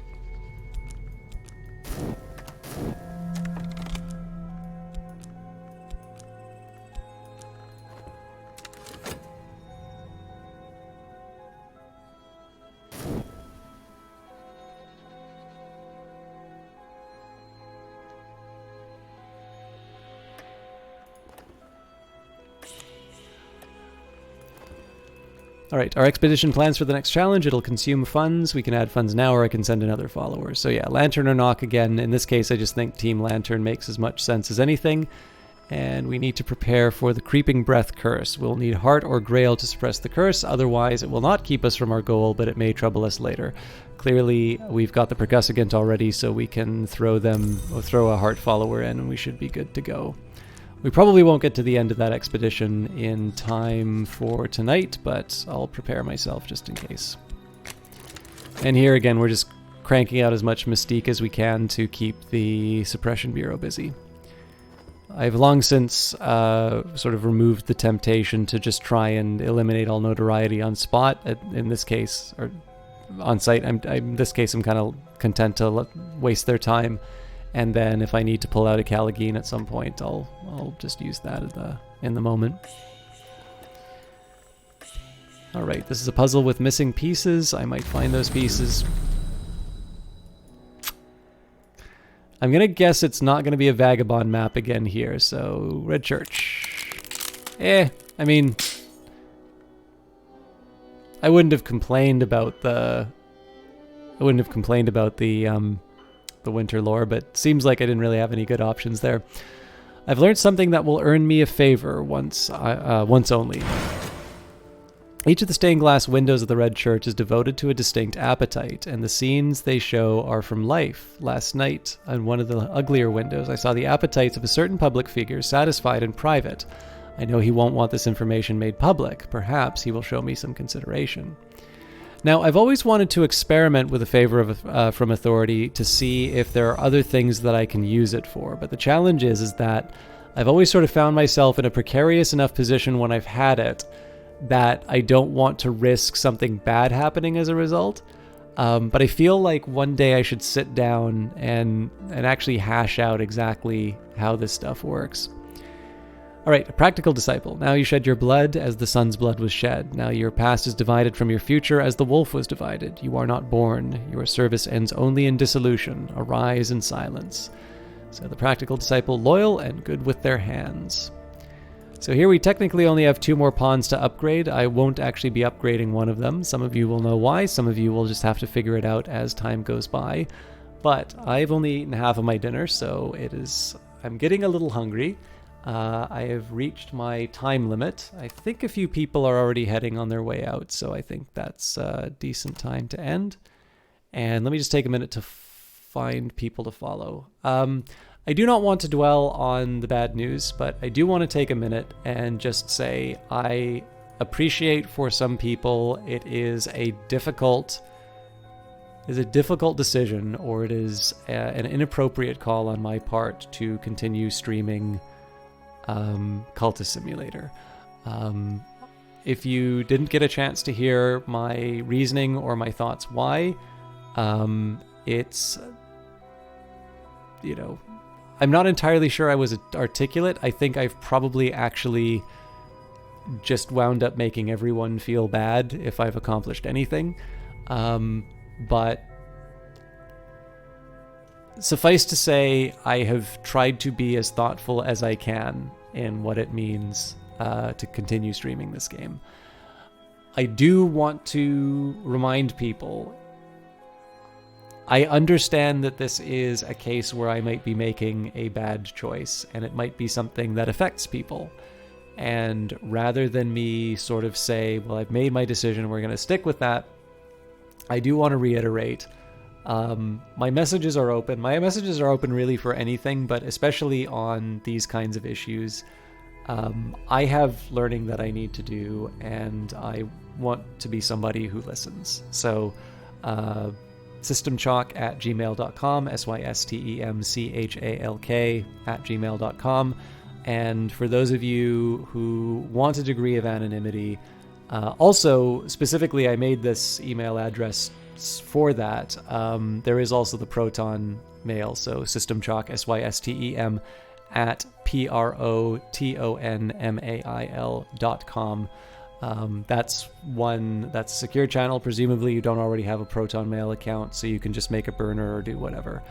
But like I said, it's a little bit like everything in terms of the stream, or in terms of what I do. It is very difficult for me to sort of make promises on things that, on the future, or things that are indeterminate. I think it's important for me to, when I commit to things, to do everything I possibly can to follow through. However, I do mean it when I say, like, I know that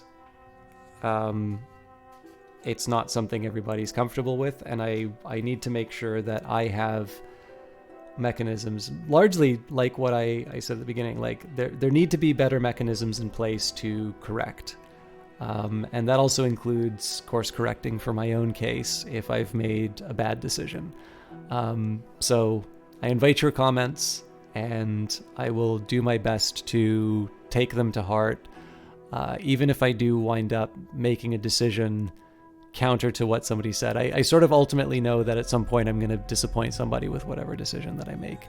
But please do know that I appreciate them, and I want to do as best as I can in terms of learning. So with that in mind, let's see who's online. I have a feeling that Ponce will be playing World of Warcraft at the very... Ponce is not playing World of Warcraft. But Kilgore Trout is playing Shadowcaster, so let's throw things over to him. And it says to the finale of Shadowcaster, so I suppose if you don't want an ancient game spoiled, this is not the stream for you. As for the rest of you, I hope you have a good time over at Kilgore's channel. Just a reminder, there is unfortunately no Surviving Mars episode tomorrow. I just dropped the ball on that.